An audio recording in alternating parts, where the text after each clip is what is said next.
499 Ghana cedis with free portable juicer. Ceiling fan for 449 Ghana cedis. Grill microwave from 949 Ghana cedis. Garment steamer for 699 Ghana cedis. Nasco blender for 219 cedis. Tabletop burner for 449 Ghana cedis. Rush and get yours. Visit www.electrolandgh.com or call 0503 159 739. Don't miss out on these amazing deals. City 97.3. More variety. Madam, are you still paying with cash? Stop. See, Access Bank just introduced Rewards by Access, your new way to enjoy the finer things of life just by spending with your Access Bank card. Signing up is easy. Visit the Access Bank website and enter your membership ID from your welcome email. Create your username and password, then verify with an OTP. Voila! You're in. On your dashboard, you can view your endpoints, manage bookings, and track redemptions. Ready to redeem? Get instant airtime. Shop for electronics or fashion, book flights or hotels, and much more from over 3,000 merchants globally, all with your reward points. Just choose your reward, confirm with an OTP, and redeem. Rewards by Access is open to all Access MasterCard and Visa card holders. Terms and conditions apply. It's time to turn your everyday spending into extraordinary experiences. Sign up now and start redeeming. Rewards by Access. Enjoy the finer things of life. Access Bank, more than banking. The city is alive on 97.3. City 97.3. Accra. There can be no other 97.3. No need to change. Keep it tuned to City. You're number one. Don't look no further. We've got it all covered. City FM. Good morning. Good morning. Good morning. Good morning. Good morning. Good morning, my neighbor. Good morning to life. Good morning.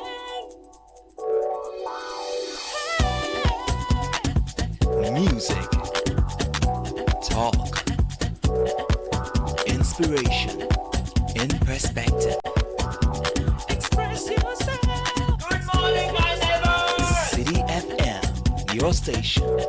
It's a refreshing lifestyle. City FM 97.3.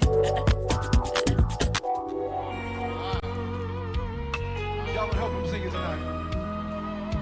Anyone know there's nobody greater than the Lord? Unleashing the power of relevant radio. This is City 97.3. The City Breakfast Show. Rise above the noise. I climbed up to the highest mountain, looked all around, couldn't find nobody.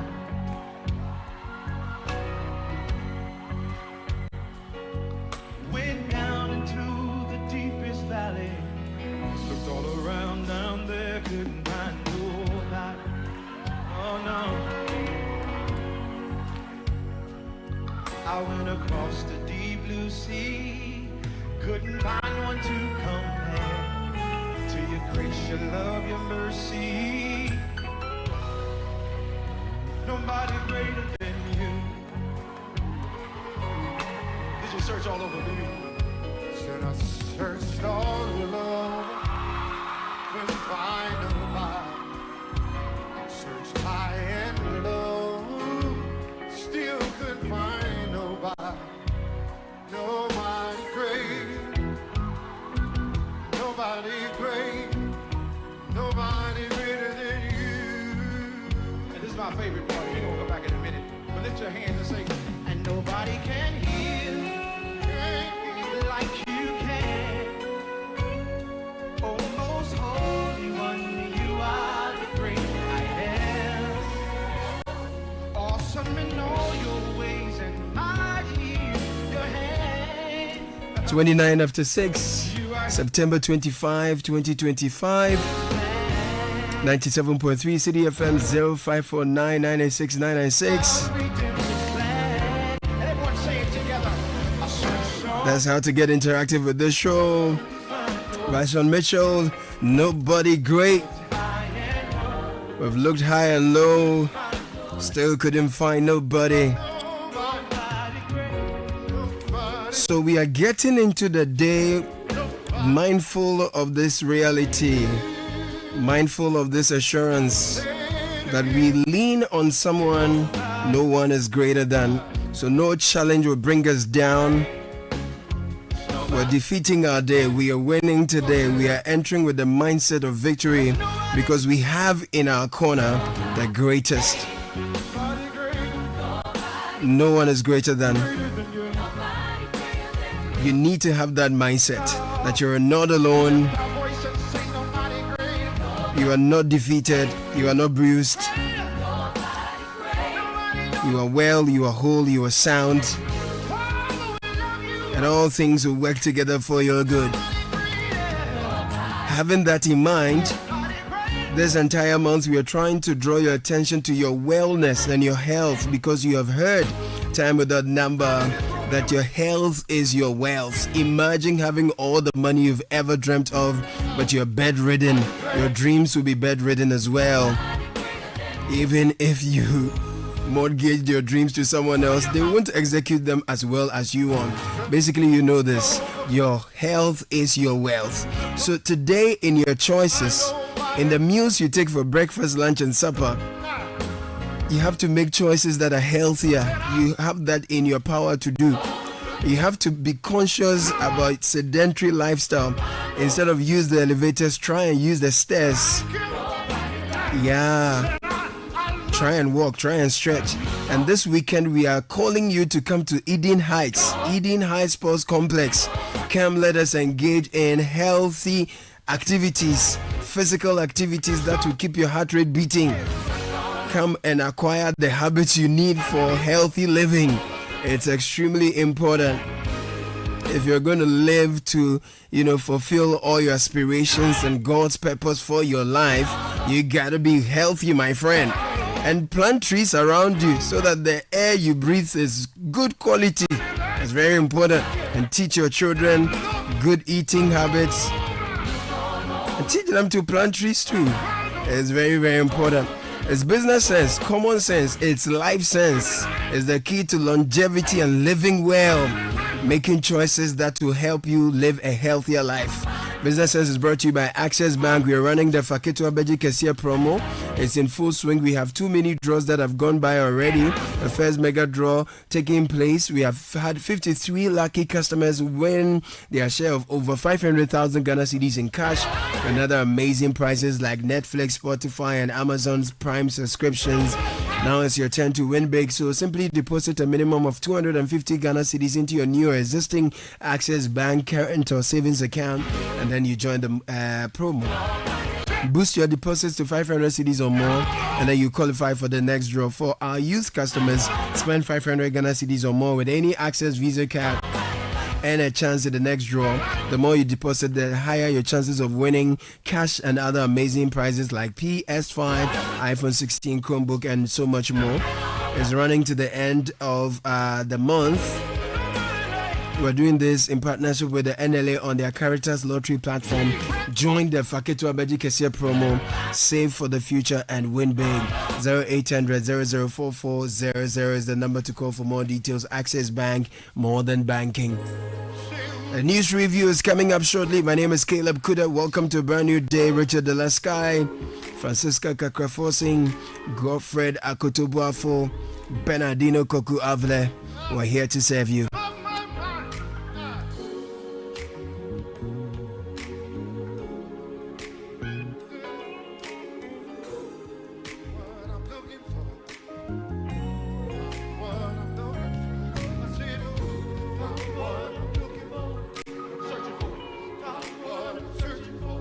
This is the Citi Breakfast Show, the city's biggest conversation.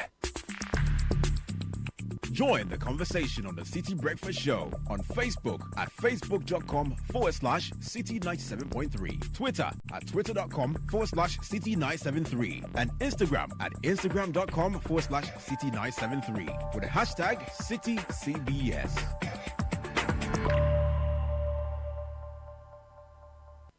The Citi Breakfast Show. Rise above the noise. Just to the beat. RBB.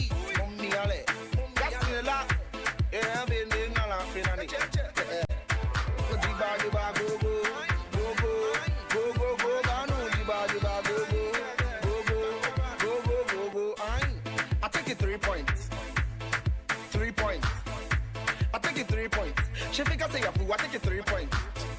Imagine the 3 points. 3 points. No, this is the song we are using for the aerobics, you know.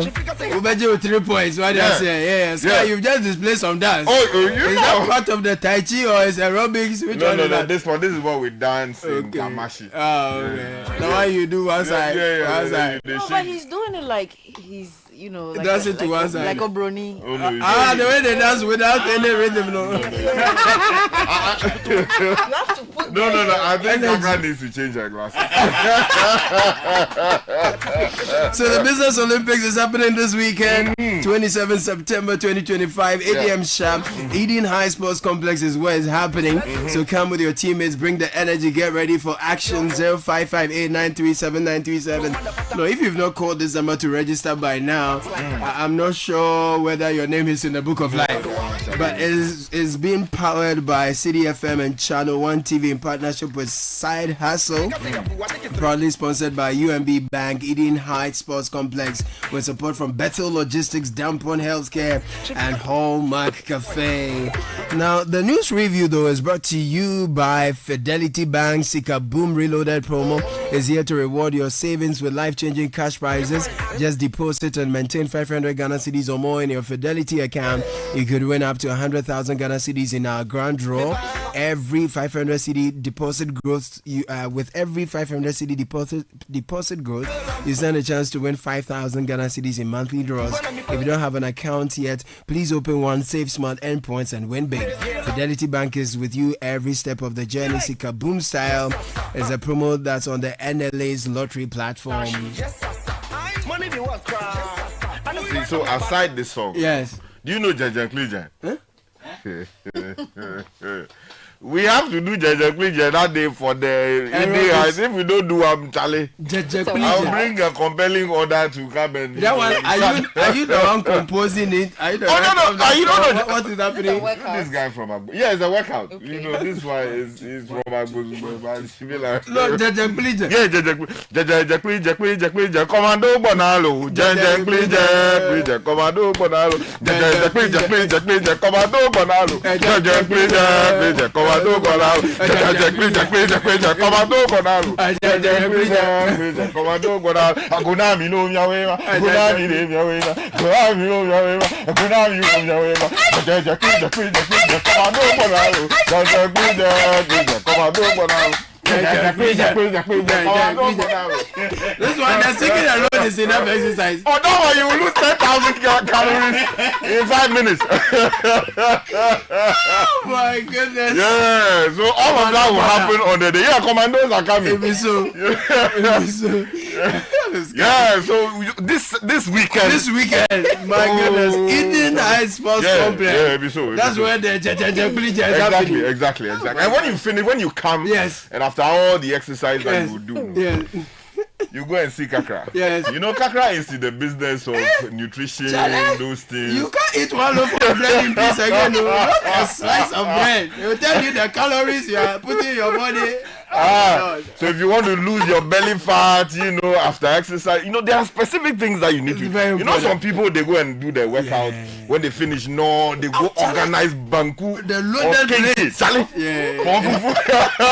And decorate it with serious meat. With some glass on the side. No. Kakra, when you meet Kakra, talk to her. In fact, we need to set up a small table for her and some other nutritionists to be there. Very important. Jumping into the papers. Anyway, I don't have any expertise in nutrition. That's just what you share with us is good enough. Well, I'll start with Daily Graphic. Yes, please. And cover stories. Police smash armed robbery syndicate. 10 arrested, 3 killed in shootout.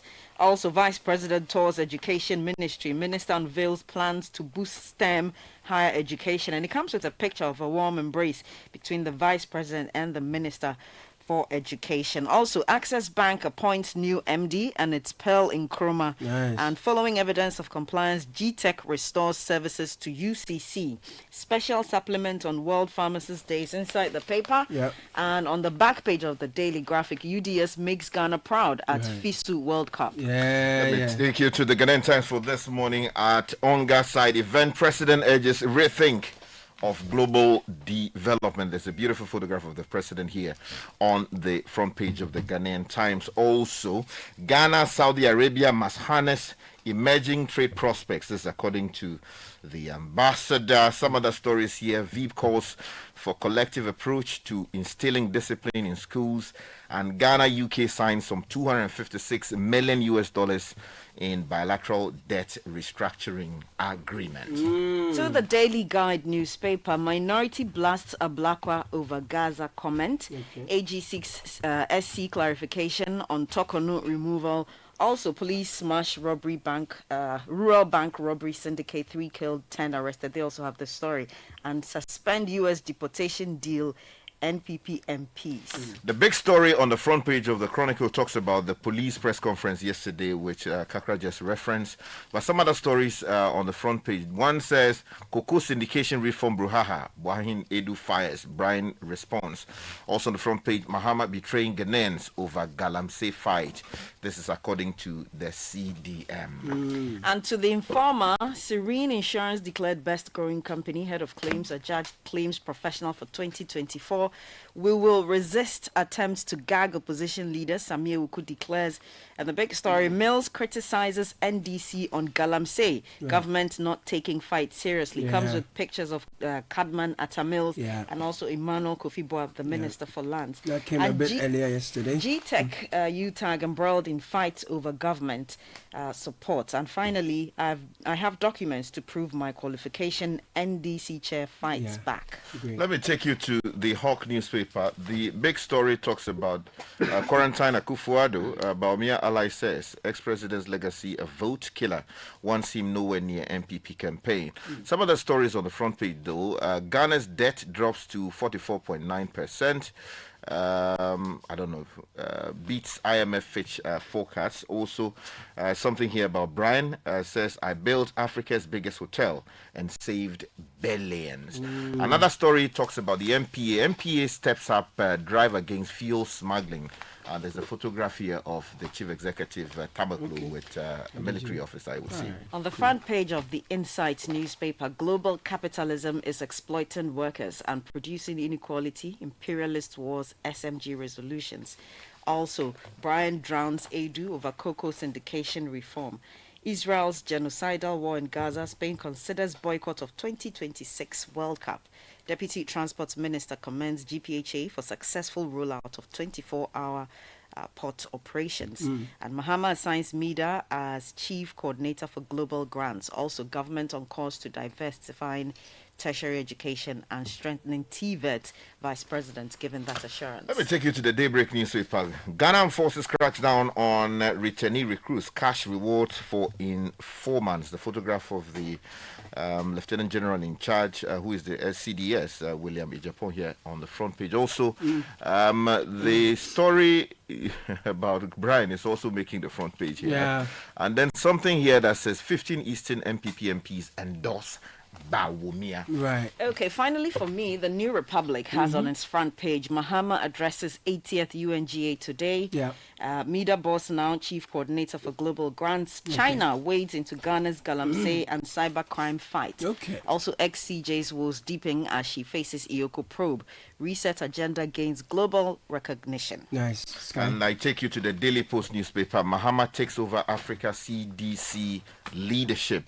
Also, Onga AT side event. First Lady Lordina, Mahama and other First Ladies to champion women's resilience amid climate change and conflicts. And then also the President is expected to address the General Assembly of the UN today. So some top stories that catch my attention on City Newsroom this morning. Mahama's government credibility. Mahama government credibility dented by failed Galamsey promises. This is Baka Voma War. And it says, some journal says, Galamsey fight impossible without traditional leaders, and no economic gains can erase Galamsey's stain on President Mahama. This is Baka Voma War again warning. Inbound travelers pump 15.2 billion Ghana cedis into Ghana's economy. And still on Galamsey, government to declare forest reserves, water bodies, national security zones. This is the lands minister speaking. And water tariff unchanged due to insignificant adjustments. This is PRC. Professor Dennis Aheto, appointed interim vice chancellor of UCC. If you go to channel1newsonline.com, JACPA cites Dame's conduct as diabolical in petition to CID. Oral risks failure without structural reforms. Bakavomawa, a quote from his interview with Bernard Avle on the point of view last night. Baumia's endorsement reflects constituents' will. This is a Buakwa South MP. Be guided in Gaza declarations. This is minority cautioning the government. And if you go other stories, King Charles III pays respect to late Asante Hema on Toko News removal. Speak out in defense of constitution equal to legal community. If you go to the High Street Journal, troubling story. 3 regions in the north of Ghana still trapped in poverty. Over 50% absolutely poor, despite the work of NGOs. And another story, over a quarter of Ghanaians still live in poverty.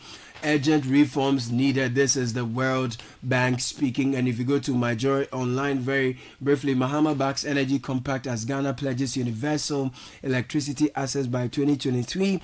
Ghana backs World Bank-led mission 300 to end energy poverty by 2023. They have the story on the UCC Vice Chancellor, interim Vice Chancellor, as well as Madame Tokono. If you go to the BBC very quickly, Colombia's president calls U.S. attacks on alleged drug boats act of tyranny, and CNN has the big one. White House threatens mass firings if government shuts down. Okay, so let's take off this morning with Kakra on the police. And I will start with the front page story on the Daily Graphic. Police smashing armed robbery syndicates. Now, the story by Joshua Bediako Kumsen reads, 10 suspected members of a notorious armed robbery syndicate have been arrested, while 3 others lost their lives in a shootout with the police during a special operation carried across 5 regions. The breakthrough, which also led to the seizure of a large cache of weapons and items from the suspects, followed more than a year of painstaking investigations, intelligence gathering, and surveillance by the Ghana Police Service. To boost the morale of personnel of the service and elevate their commitment, the Police Management Board, POMAB, has consequently promoted 12 policemen who took part in the special operation that led to the arrest of these suspects. We also understand that the police have launched a manhunt to apprehend 2 others, Kwabno Uswansa and one Albert, who are currently on the run. Okay, so I have a raft of Galamsey stories I want to put together for you. Okay, before you do that, though, let me just quickly draw your attention to a security-related story. Please. So this concerns the military. You find that story on page 3 of the Daybreak newspaper. Right. It says the Ghana Armed Forces has intensified efforts to safeguard the integrity of the service after uncovering that some former recruits dismissed in 2015 for gross misconduct at the Army Recruits Training School in Shire Hills have unlawfully re-entered the ranks of the military. Now, the dismissed recruits who were barred from ever joining any of the nation's security services after being sacked for what the military described as misbehavior and conduct tantamount to mutiny are said to have infiltrated their rank or their way back into the ranks. Now, their return has been described by military insiders as a grave national security threat. So there are further details on this. It's important, and let's look into it further. Yes, no economic gains can erase Galamsey stain on Mahama Baka Vomao, private legal practitioner, social activist, warning that President John Dramani Mahama's legacy risks being overshadowed if his administration fails to decisively tackle illegal mining, popularly known as Galamsey. He was speaking in an interview with Bernard Avle on Channel 1 TV's The Point of View on Wednesday, September 24. He stressed that even if the economy records significant growth rate, neglecting the fight against illegal mining would undermine the administration's credibility as the issue continues to devastate communities and the environment. On the government side, we are told that it is set to declare forest reserves, water bodies, national security zones. The Lands and Natural Resources Minister Emmanuel Amakufibua has announced that the government will soon declare all forest reserves and water bodies in the country a national security zone as part of intensified efforts to combat illegal mining. He was speaking on GTV, where he said the move is aimed at safeguarding Ghana's critical natural resources and ensuring lasting protection. The final one on that will be Sir Sam Jonah asking for the involvement of traditional leaders, saying that the fight will be impossible if we neglect traditional leaders. And quickly though, if you go to page 2 of the Chronicle, there's a story there that says Mahama betraying Ghanaians over Galamsey fight. The story says the Center for Democratic Movement, a leading civil society organization focused on governance and environmental justice, has launched a scathing critique on President John Dramani Mahama's approach to the illegal mining menace, commonly known as Galamsey. Now, in a statement released in Accra, the CDM described President Mahama's current stance on the issue as hypocritical, unconvincing, and a betrayal of public trust, pointing to what it called a troubling inconsistency between his pre-election promises and his current leadership decisions. So perhaps not Galamsey, but still environment related. Floods destroy 1,200 acres of vegetable farms at Anloga, 600 farmers counting their losses. And this is written by Alberto Mario Noretti from Anloga. He says floods have destroyed a total of 1,200 acres of vegetable farms in Anloga and the Volta region. Subsequently, some 600 farmers are now looking into the future with despair.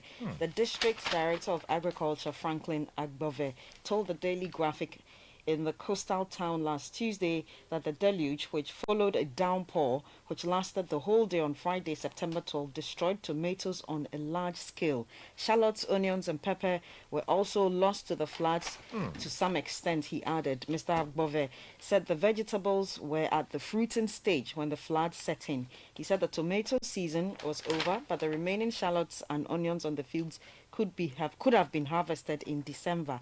However, he cautioned there would be a shortfall in harvest of onions, and that might lead to imports of vegetables again from Burkina Faso and Niger. Well, that's an unfortunate situation. We hope that the Ministry of Agriculture will move in there together with related institutions to see what To they intervene. can do. Exactly. Very important. But I want to add another story you find on page 3 of the Hawk newspaper. Right. It says Ghana forfeits more than $100 million a year as raw rubber exports overwhelm local processors. The industry is giving us a warning. The story says Ghana is losing more than $100 million annually through the export of largely unprocessed rubber. The Rubber Processors Association has warned as domestic factories struggle to secure feedstock amid surging shipments of raw material to overseas intermediaries. It goes on to say that Emmanuel Kwesi Owusu, who is the president of the RPA, set the association's star calculation in comments published by Ghana Web on September 20. There's a quote here that says, when you add value to the raw rubber, which is sold at $600, you can then have an additional $900. So if we are exporting only the raw rubber, we are losing some $900. Isn't that a story across the board for all our natural resources? We do well in exporting everything in their raw state, and we get pittance for them. Now, 3 regions in the north of Ghana still trapped in poverty, over 50% absolutely poor despite the works of NGOs. A new World Bank report reviews poverty rates above 50% in Ghana's Upper East, Upper West and Northern regions, exposing stark inequalities that persist despite decades of NGO interventions and Ghana's moderate GDP growth. Now, Ghana has been celebrated internationally for its steady GDP growth, averaging 4 to 5% in recent years. However, behind the growth headlines lies a sobering reality that in the Upper East, Upper West and Northern regions, more than half the population still lives in absolute poverty. Now, the World Bank's 2025 policy notes transforming Ghana in a generation cited by the High Street Journal, reviews that poverty rates in these 3 regions remain stubbornly above 50%, in stark contrast to the rest of the country. Even more alarming, over 80% of Ghana's poverty incidence is concentrated in rural areas where farming families depend almost entirely on rain-fed subsistence agriculture. And still from that report, over a quarter of Ghanaians still live in absolute poverty. The story says that more than a quarter of Ghanaians remain in poverty despite a decade of economic growth, as stagnant incomes and deepening inequality weigh on the country's development prospects, the World Bank has said. So the common enemy really we have and we should be fighting more aggressively is poverty and not ourselves. Okay, so let me bring you this G-Tech UCC AMPAS story in the Daily Graphic, and it reads, after imposing 2 days of sanctions on the University of Cape Coast UCC, the Ghana Tertiary Education Commission, G-Tech, has restored all services it earlier revoked. A letter dated September 24, 2025, signed by the Corporate Affairs Director of GTEC, Jerry Safo, on behalf of the Director General of GTEC and addressed to the Registrar of UCC, said GTEC was restoring all services following compliance with its directive.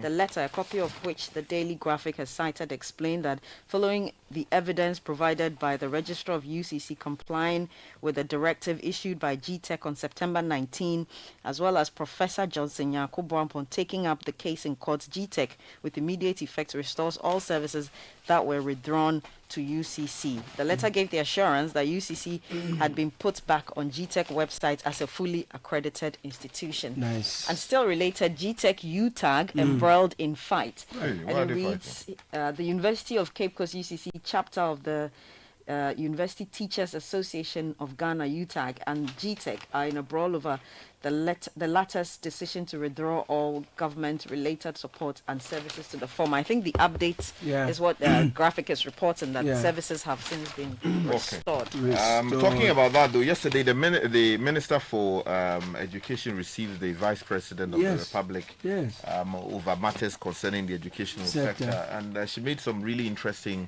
and humbling, submissions there as to how, people within the sector should be dealing with the problems emerging in the sector. And then also the language, this kind of language that should be used, they need to come together. And then also the Haruna Idrisu, the Minister for the sector, also made some remarkable, contributions there, celebrating her own contributions to the space when she was the Minister responsible for education. And then also making a very wild one that he would pray that eventually she will rise to the level of President of the Republic. And that is being circulated. You see a huge photograph on the front page of the Daily Graphic on that. So you should keep that photograph for the next in the meantime, I just quickly want to draw your attention to a story on page 8 of the Daybreak newspaper, which says U.S. deportee agreement must be ratified in Parliament. Yesterday, the minority held a press conference, and at that press conference, they emphasized the need for parliamentary oversight following Ghana's agreement with the United States to serve as a receiving point for West African nationals deported from America. The minority spokesperson on foreign affairs, Abu Jinapo, addressed the media. Yeah, and then the AMA is trying to, keep our environment cleaner than it is. So they've signed an MOU to establish a 100-ton plastic to fuel pyrolysis plant in Accra. The facility will deploy hydroxy stems patented pyrolysis technology, basically to convert plastic waste into premium grade petrol, diesel, kerosene, and activated carbon. So the mayor of Accra, Michael Kpakpalote, said the facility was a practical solution to Accra's plastic menace, since it would help divert thousands of tons of low-value plastics from drains and landfills, cut open burning, and turn waste into useful fuel and gas. Okay. Long may it last. We hope it works. We hope so. And quickly, if you go to the center spread of the Ghanaian Times, there's a story there that talks about some agreement between Ghana and the UK to restructure some $256 million US in bilateral debt. Minister for Finance Atu Forsen taking part in that. Okay, so details are in the center spread of the New Times. Thank you, Sky. Thank you, Francisco. Fidelity Bank say save and win. Muntio. Sika boom. Just deposit and begin. Every 500 CDs you keep for a month, you get 1 point all at once. More deposits gets more points in. More points, more cash you feel win. How many points? 1 point every 500 CDs. What if you win?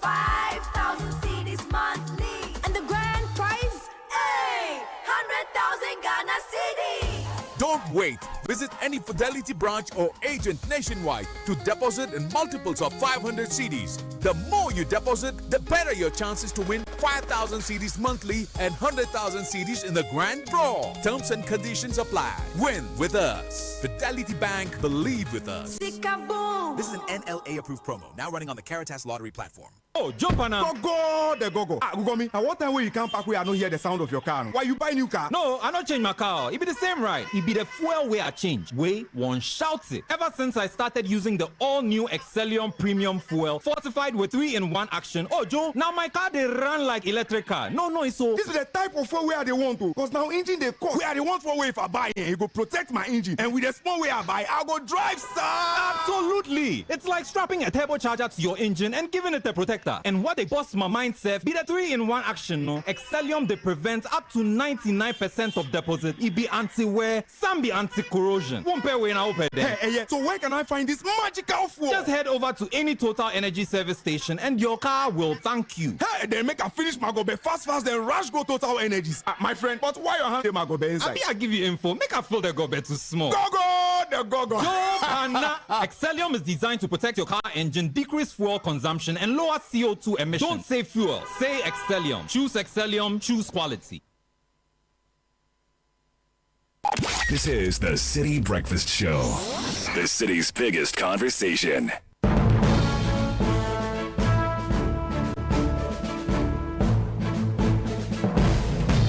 Nashika Caesar is here looking fabulous as always with the business news that's sponsored by Valex Lease Equip Limited, Echo Bank, and MTN. Nashika, what's going on today? It's like some different level of brightness. Is it? Yeah.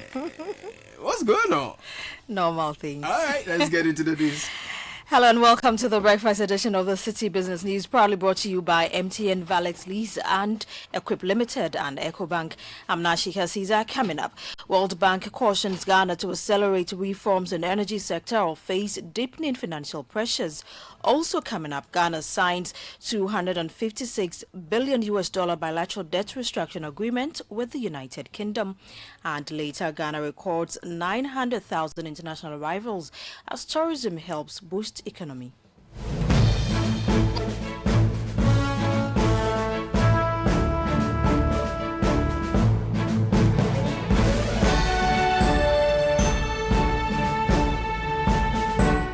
Let's settle for the details of our stories now. The World Bank is cautioning Ghana to accelerate reforms in the energy sector or risk deepening financial pressures that could worsen the country's debt burden. The bank projects that shortfalls in the sector could climb to $2 billion by 2026, up from the $1.4 billion in 2024, if urgent measures are not taken. Speaking at the launch of the World Bank's 2025 policy note on transforming Ghana into a generation, the country director Robert Talisio warned that the existing operational framework for Ghana's cocoa sector is creating market distortions that could undermine competitiveness and growth. Further delays in the long-awaited reforms of the energy sector are risking the country's macro-financial sustainability. It cost the government approximately $1.4 billion in 2024 in transfers to cover the financial shortfalls in the energy sector. And these are projected to rise to about $2 billion by 2026. This is about 2% of GDP, which could otherwise be used for priority spending in health, education, or improving Ghana's road network. In this sense, every month of delay is extremely costly for the nation. Similarly, reforms in the cocoa sector are urgent to improve the sector's resilience and financial sustainability. COCOBOD's current operational framework creates significant inefficiencies and market distortions that result in debt accumulation and increased fiscal liabilities. That was the World Bank's country director for Ghana, Robert Talisio, speaking there. Now, Ghana has signed a bilateral debt restructuring agreement with the United Kingdom covering about $256 million in a deal that represents another milestone in the country's efforts to restructure its external debt. The agreement, signed on behalf of Ghana by Finance Minister Dr. Ato Forson and witnessed by His Majesty's Trade Commissioner for Africa, John Humphrey, marks the third such bilateral restructuring. It follows similar deals reached earlier with France and the Export-Import Bank of China, and also paves the way for Ghana to work with UK Export Finance to reinstate funding for several priority projects, including major roadworks, hospital upgrades, market redevelopment, and other critical infrastructure initiatives. Here's Finance Minister Dr. Kasila Tuforsen speaking at the signing ceremony. Today, we are taking steps to restructure debt in excess of 256 million United States dollars. Obviously, some are in GBP, Great British Pound, but equivalent of 256 million United States dollars. And this will unlock 5 major projects: the Bolgatanga Boko Holmacrom Road project, the modernization of the Konfu Anoche Teaching Hospital, the Obichedi Lamte Interchange and the Auxiliary Works Project Phase 2, the construction of Phase 1 of the Tema Flower Road project, and the redevelopment and modernization of the Kumasi Central Market. We believe that after signing this agreement, this project will immediately begin. The government of Ghana will take steps to ensure that we do what we have to do from our side, so that together we can begin the disbursement on these facilities. Dr. Kasila Tuforsen is Finance Minister. The UK Trade Commissioner to Africa, John Humphrey, noted that the agreement will create fiscal space for the government to advance key initiatives, including the Big Push and the 24-hour economy. Restructuring this debt in partnership with the Paris Club and G20, we're creating the fiscal space Ghana needs to deliver on its bold vision for the future, including the 24-hour economy and the Big Push initiatives. And these are not just slogans, they're transformative agendas that will drive jobs, drive innovation, and create prosperity for millions of people. John Humphrey is UK Trade Commissioner to Africa. Away from that, Ghana recorded over 901,000 international arrivals, with visitors spending a total of 15.42 billion cedis, underscoring the growing potential of the tourism sector. According to new data from the Ghana Statistical Service, same-day visitors accounted for about 24 million cedis in expenditure, while inbound overnight visitors contributed to 15.2 billion cedis between October 2022 and September 2023. Citi Business News' Daniel Sakiti has more in the following reports.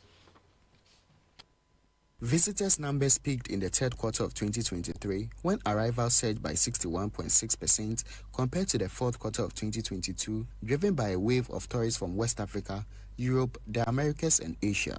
Accommodation and food were the biggest beneficiaries, taking up nearly 63% of total spending. Hotels saw rising demand, with stays climbing to 146,571 in the third quarter of 2023. Business and professional travelers topped the spending charts, contributing 2.7 billion Ghana cedis in a single quarter, while American tourists recorded the highest per capita expenditure at 28,233 Ghana cedis. Top attractions such as the Cape Coast Castle, Independence Square, and Kakum National Park drew the highest crowds, with cultural tourism and heritage experiences leading the way. Yet, officials cautioned that most visits are concentrated around Accra and the Central Corridor, leaving opportunities untapped in other regions. Here is government statistician Dr. Alhassan Idrisu with a breakdown of the data.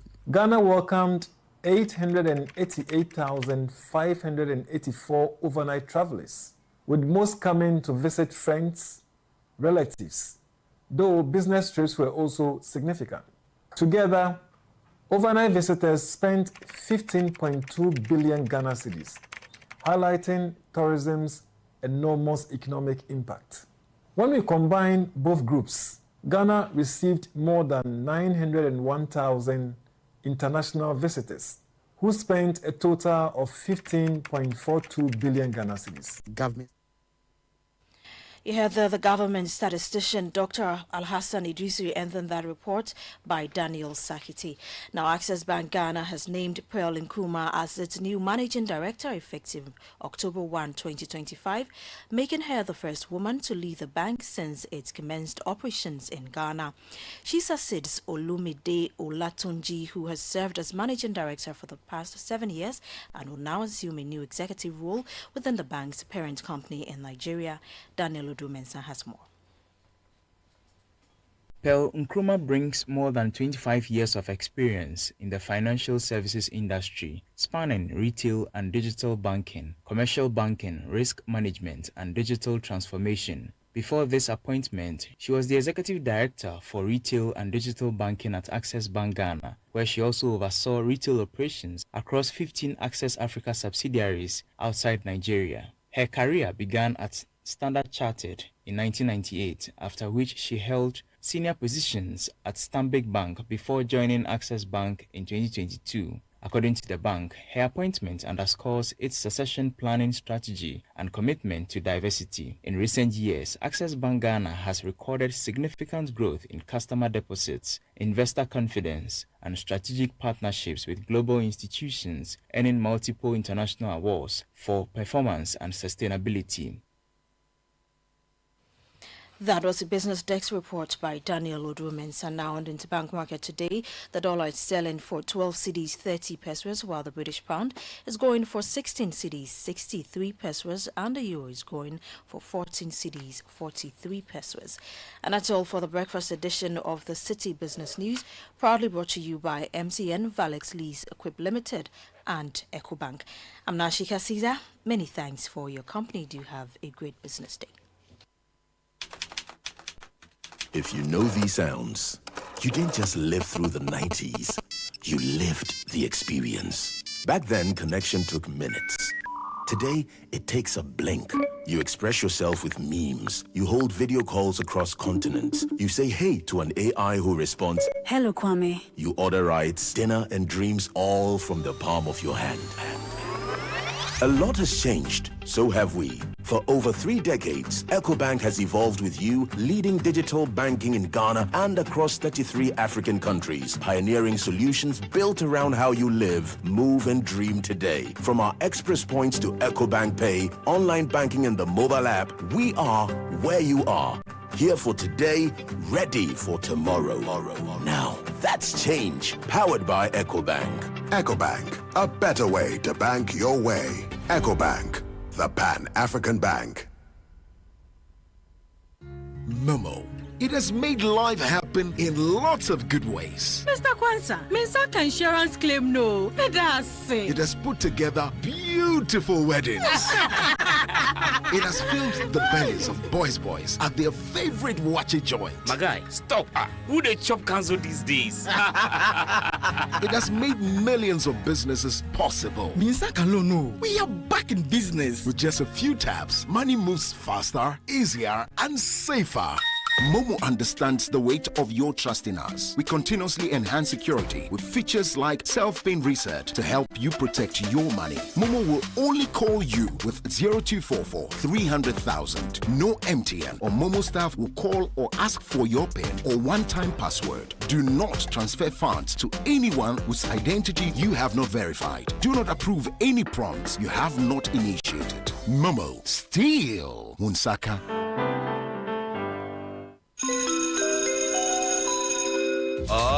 Announcing Ghana's first unlimited photocopier leasing. Yes, from just 983 Ghana cedis, you can lease a multifunctional photocopier and print unlimited. Yes, unlimited and free paper every month. Guess what? That's not all. Toners, repairs, and maintenance all are free. And oh, I'm not kidding at all. And we cover the whole country. Yes, the whole country. What are you waiting for? Just visit us at www.valexlease.com or call 0244 644048. I repeat, or call 0244 644048. Remember, terms and conditions apply. Valex Lease, affordable document management solutions. We asked Ghanaian business owners what they want from Old Mutual. I want insurance and pension solutions that will protect my employees. Your business growth is our business. For 180 years, we have partnered with businesses to protect and grow their most valuable assets. From tailored group life assurance protection to affordable pension plans, we've got your business and your employees covered. Contact your broker or call Old Mutual on 0509 551 609 today. Old Mutual, do great things every day.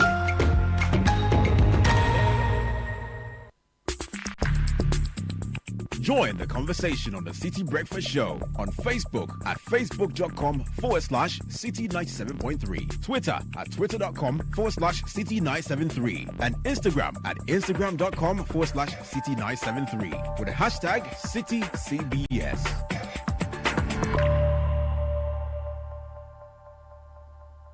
This is the City Breakfast Show, the city's biggest conversation. The City Breakfast Show. Rise above the noise.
Attention schools, offices, print hubs, and all those who are in the business of printing. Why buy a photocopier when you can lease and print unlimited?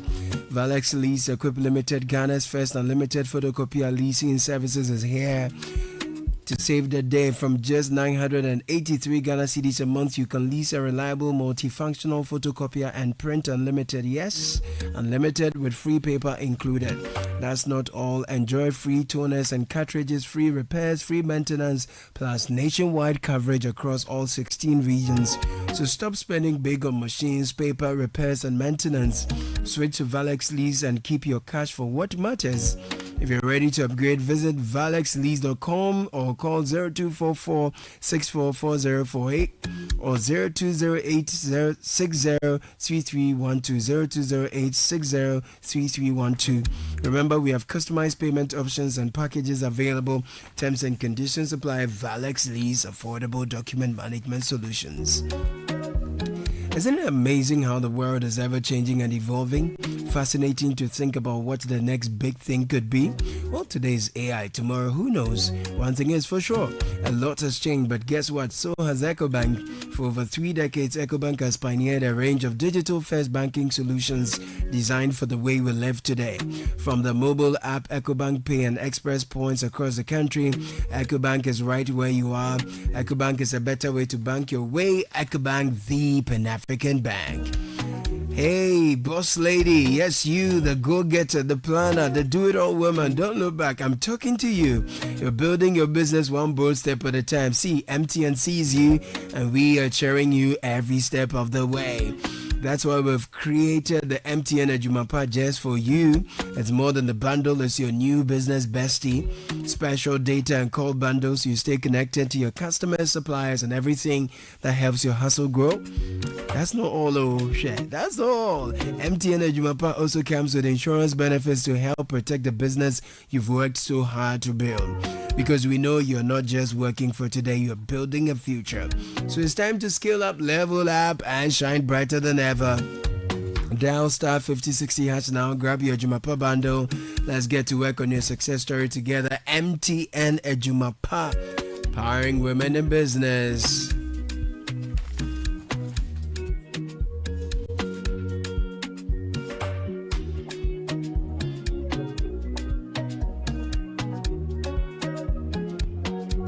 Coming up shortly, we have Kickoff, brought to you by Lesheho. You deserve financial peace. Lesheho is here to give you just that. Life comes with financial challenges, but with Lesheho, you don't have to face them alone. Whether it's education, rent, or unexpected expenses, we've got the right loan to meet your needs at the right time. Simply call or WhatsApp Nana on 02700 4799. Let's make life easier together. Let's share whole. Let's improve life. T's and C's apply.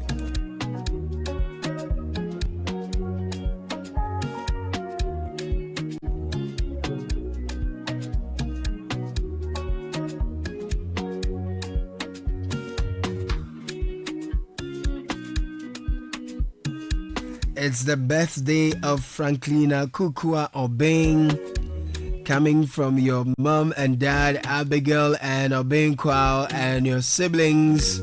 To you, Franklina Kukua Obeng, happy birthday. Have a blast. Good morning. It's my first son and first fruit or gift from God's birthday. His name is Raphael Gaius Ni Ajay. It's his first anniversary today, and I ask for lots of blessings for him. May he grow to be the man after God's own heart, be very knowledgeable, and make a positive impact on the world. From Raphael Ago Ajay, dad, and Ruby and Sakifio, mom. From the grandmas Carol and Becky and the entire family. To Raphael Gaius Ni Ajay, happy birthday, boy. Grow to be a star. Good morning, belated birthday wish to my wife, the woman who makes my life brighter every day.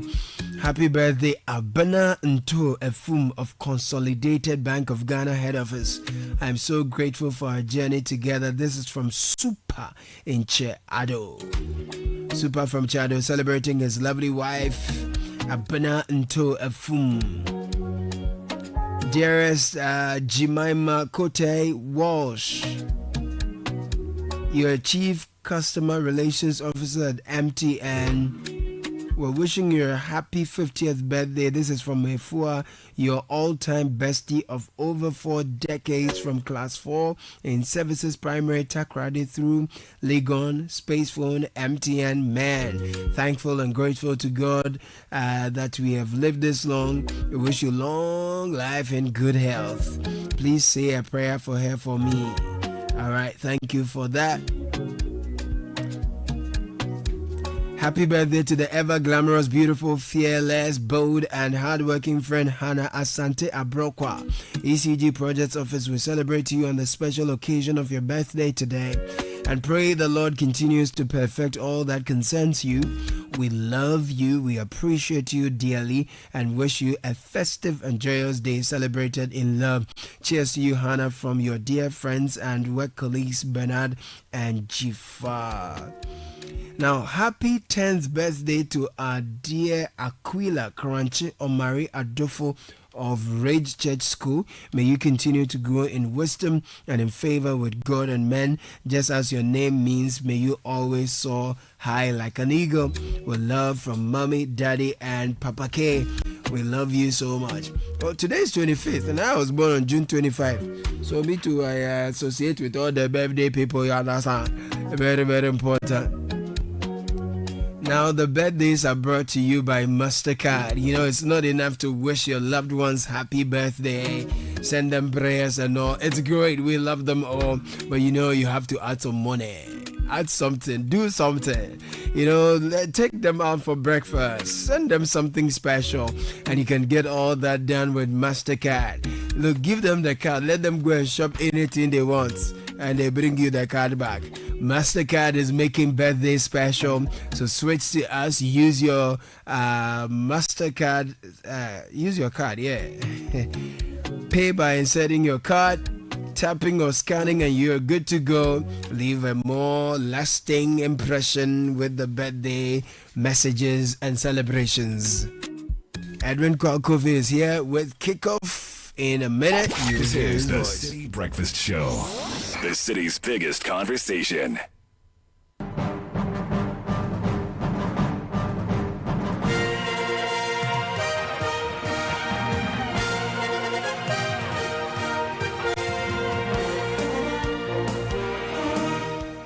This is kickoff on the City Breakfast Show with me, Edwin Kwakofi. Kickoff is powered by Shell Go Well, Zonda GH, Politangana, and Lashehu.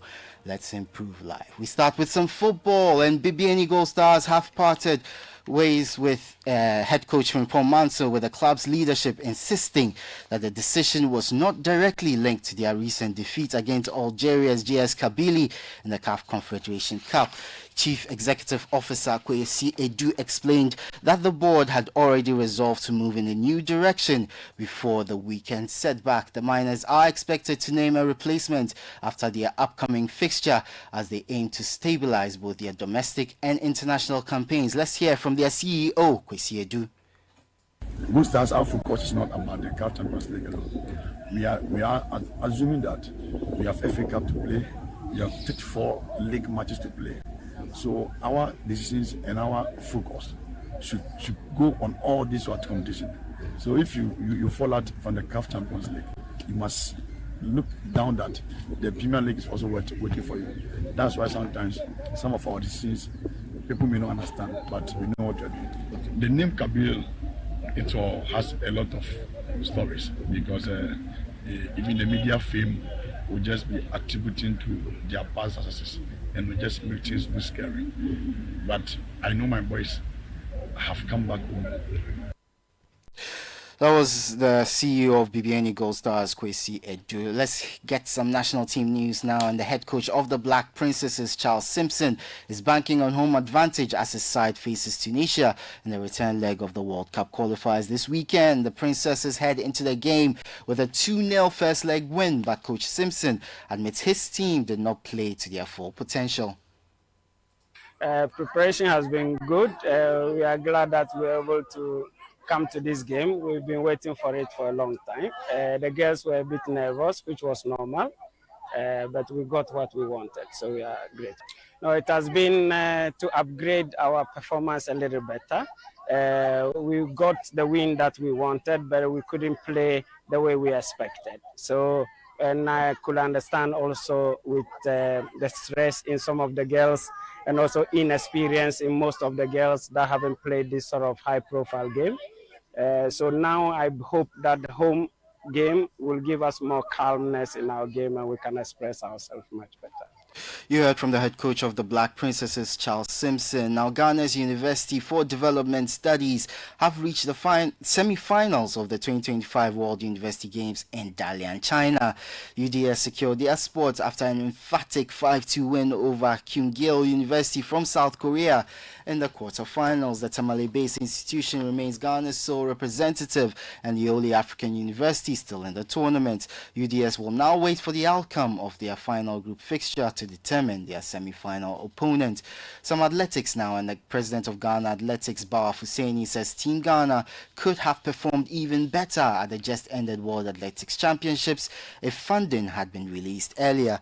Ghana recorded some impressive results, with the men's relay team finishing fourth and Rose Yeboah making history as the first Ghanaian in 20 years to reach an individual event final. Husseini believes that with the timely support ahead of upcoming competitions, Ghana has what it takes to bring home medals. Imagine if we have gotten enough funding for the team to be in camp for 1 month. We give the athletes maybe qualification bonus, or once they've gotten to this position, the state should have, they still can do something for them to appreciate the fact that for the first time, Ghana has placed fourth in the world, and Ghana is ranked number 4 in the world in terms of position and in terms of time. So all these things we will help the athletes to progress faster in coming years, because we are preparing for the Commonwealth Games next year and the Los Angeles Olympic Games. If we are able to put in a little more support for these guys, they are capable of winning medals for Ghana. Just look at 2-3 weeks campaign with four coaches from US have resulted in the performance. That was the president of Ghana Athletics, Bawa Husseini. Some quick fire stories from Europe before I go. And Arsenal manager Mikel Arteta says there's much more to come from the new signing, Eberechi Eze, despite his brilliant start. Speaking after the Ghana's 2-0 win over Port Vale in the Carabao Cup, where Eze scored his first goal for the club, Arteta said with more game time, the England international will only get better. Well, Manchester City manager has also been speaking, and he says he was pleased with his side's performance in their 2-0 win in the Carabao Cup over Huddersfield. In the other results, Newcastle, they beat Bradford City by 4-1. Spurs were 3-0 winners over Doncaster United. In the Europa League, there were a number of results yesterday. Freiburg, Freiburg, they beat Basel by 2-1.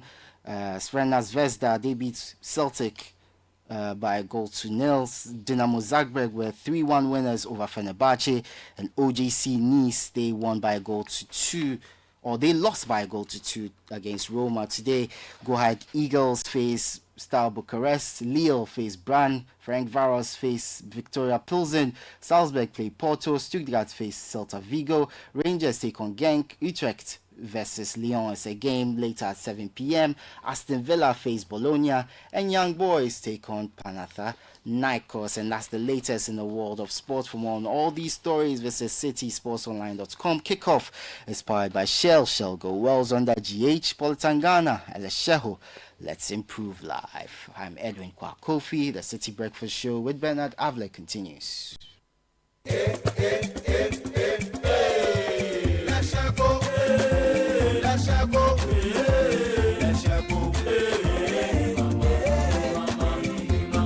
If you need unique services, innovative financial solutions, we deliver on our promise, cause we are number one. Let's share go, we improve your life.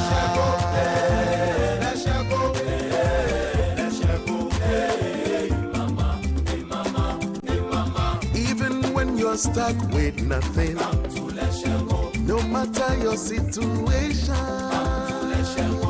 let's share go, we improve your life.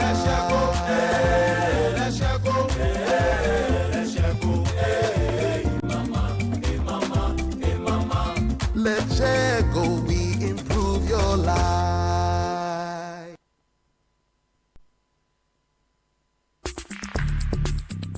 Join the conversation on the City Breakfast Show on Facebook at facebook.com/City97.3, Twitter at twitter.com/City973, and Instagram at instagram.com/City973 with the hashtag CityCBS.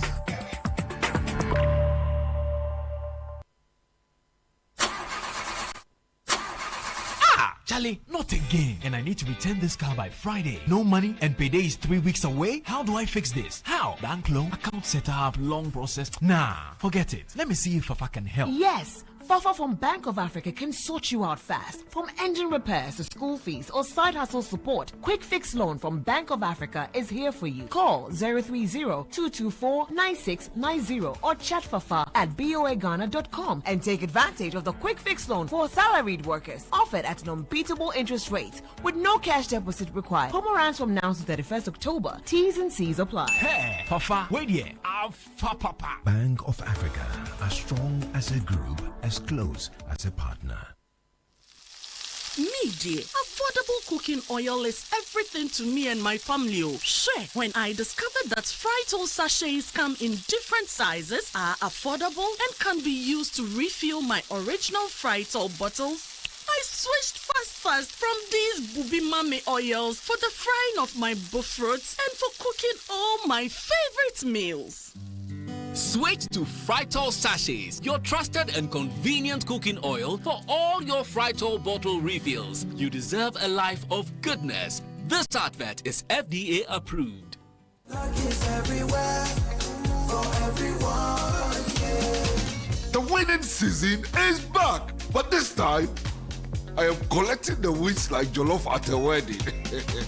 The luckiest season 3 is here. Your chance to flip your luck or maybe your bank accounts too. 2 easy ways to join. Dial *712#. Hit 1 to buy for you or 2 to gift a friend. Feeling lucky? Pick 1 for a random number or hit 2 to choose your own. Pay with mobile money. Done. You're in. Or go to the luckiestafrica.com, click community tickets, choose your number or let the system do so for you. You can buy a ticket for your boo or your favorite barber. Pay with Momo or card if you're abroad.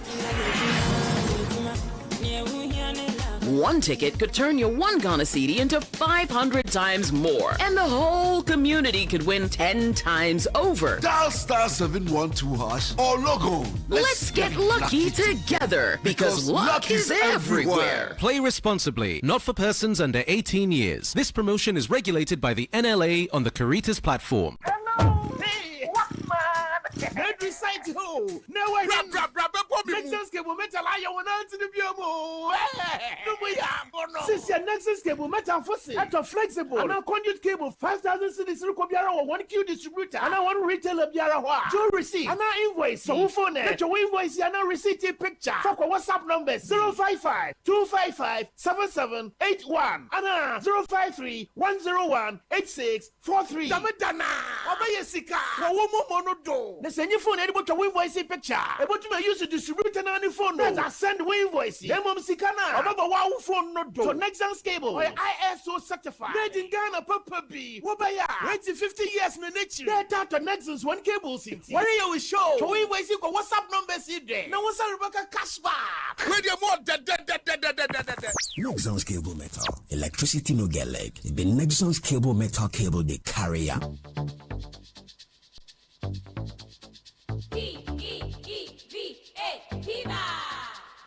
Looking for a burst of flavor in every sip? Discover the refreshing taste of Piva beverages. Enjoy the classic Piva Cola flavor, perfect fit anytime. How about a fruity adventure? Try our delightful Piva orange fruit drink packed with recognized citrus flavor. Craving something exotic? Our Piva cocktail fruit drink brings the tropics to you. For a sweet and juicy treat, grab our grapefruit drink and don't miss out on the refreshing Piva tangerine fruit drink, bursting with tangerine flavor. Piva Cola, Piva Orange, Piva Cocktail, Piva Grape, Piva Tangy. Grab yours today. Available now at your local store. Call us on 055 00 32231. Piva, a taste you'd love. This advert is FDA approved. P for Piva. We asked Ghanaian business owners what they want from Old Mutual. I want insurance and pension solutions that will protect my employees. Your business growth is our business. For 180 years, we have partnered with businesses to protect and grow their most valuable assets. From tailored group life assurance protection to affordable pension plans, we've got your business and your employees covered. Contact your broker or call Old Mutual on 0509 551 609 today. Old Mutual, do great things every day.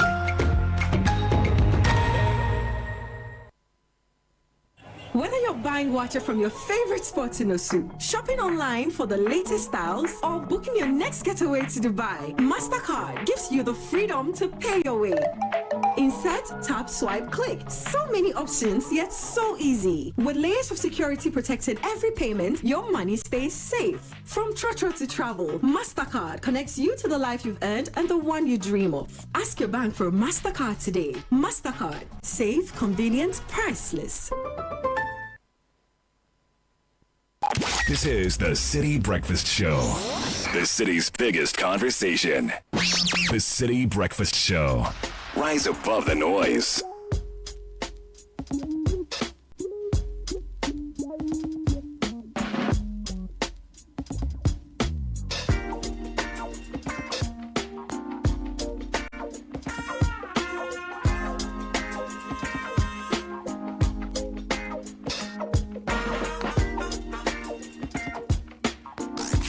Unleashing the power of relevant radio.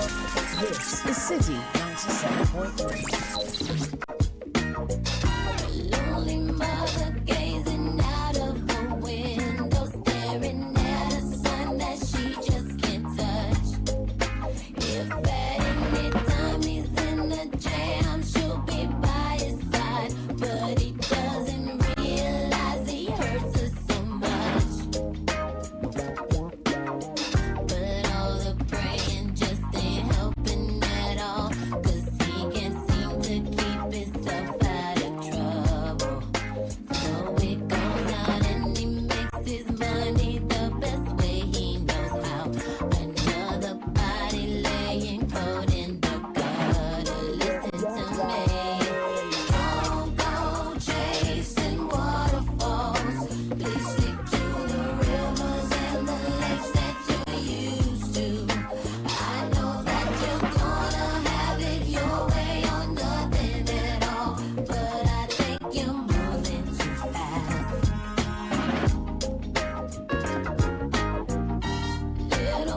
7:39 City Breakfast Show. Happy birthday to Mrs. Emilia Nanaya Boachi, medical assistant of Georgia Urology Center, Atlanta, Georgia, USA. From your husband Alex Andaya Boachi and all the children and the family. Mrs. Emilia Nanaya Boachi.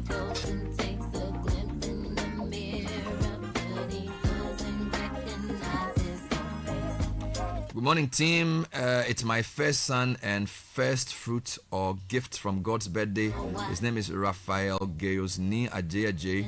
It's his first anniversary today, and I ask for lots of blessings for him. May he grow to be the man after God's own heart. Be very knowledgeable and make a positive impact to the world. From Raphael Ago Ajay, his dad, and Ruby and Sakifio, mom, and grandma Caro and Becky, and the entire family. Come on. I seen a rainbow yesterday, but too many storms have come and gone, leaving a trace of not one God to give and praise it because my life is 10 shades of gray. All right, so all the birthday requests are brought to you by MasterCard, and let's talk about convenience and safety when it comes to your money. Clear blue and unconditional. Do you know that with MasterCard, you have the power to shop and make payments on the go? On lazy Saturdays, you can buy breakfast, lunch, a snack, and dinner all from your couch. Or with your MasterCard, you can even shop locally and internationally with just a tap. And if you're out and about, pay by inserting your card, tapping, or scanning. Leave cash in the past, go to your bank and switch to MasterCard today to be on your way to something truly priceless.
Now, if you want a British degree at a fraction of the cost, or you're looking for a vibrant student experience in a community that builds your confidence and equips you with real-world employability skills, all these and more are available to support your academic journey at Lancaster University, Ghana. Be taught by expert faculty trained to UK standards right here on our campus. Visit lancaster.edu.gh or email admissions@lancaster.edu.gh for more information. Lancaster University, Ghana, the only British university campus in West Africa. For your reliable power, there's only one name, Cummins. Our world-class generators are durable, reliable, fuel-efficient, and come with world-class warranty, giving you peace of mind. Get 20 kVA, 30 kVA, 60 and 100 kVA at lower prices. Now, you can enjoy free delivery, free installation and commissioning, and free 500-hour service in Accra, Kumasi, and Takwa. Cummins is your trusted partner for aftermarket support with Cummins genuine spare parts, premium blue oils, and more. Limited stocks available. Call 0302-230-1451. And Cowbell's got you in mind. Yes, we have great news for you. We're offering you creamy goodness in 2 creamy variants, Cowbell Premium and Cowbell Vita Rich. Cowbell Premium is rich in essential vitamins and minerals and packs a high protein boost of 23.6%. It's the perfect creamy companion for your porridge, cereal, or beverage. Whether it's the handy 14-gram sachet or the 23-gram sachet or the 360-gram big sachet or 400-gram tin, there's always a Cowbell for you. Cowbell is your creamy goodness.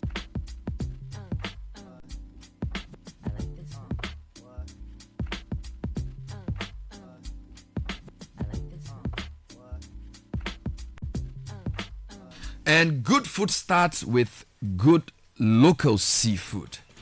And at Ocean Small, we bring you all your favorite shrimp, squid, octopus, lobster, grouper, fillet, fish, and more. Whether you're cooking for the family at home, serving guests in a hotel, or running a busy restaurant, we've got you covered. Just call or WhatsApp 055-557-6869. Oceans Mall, this is the catch.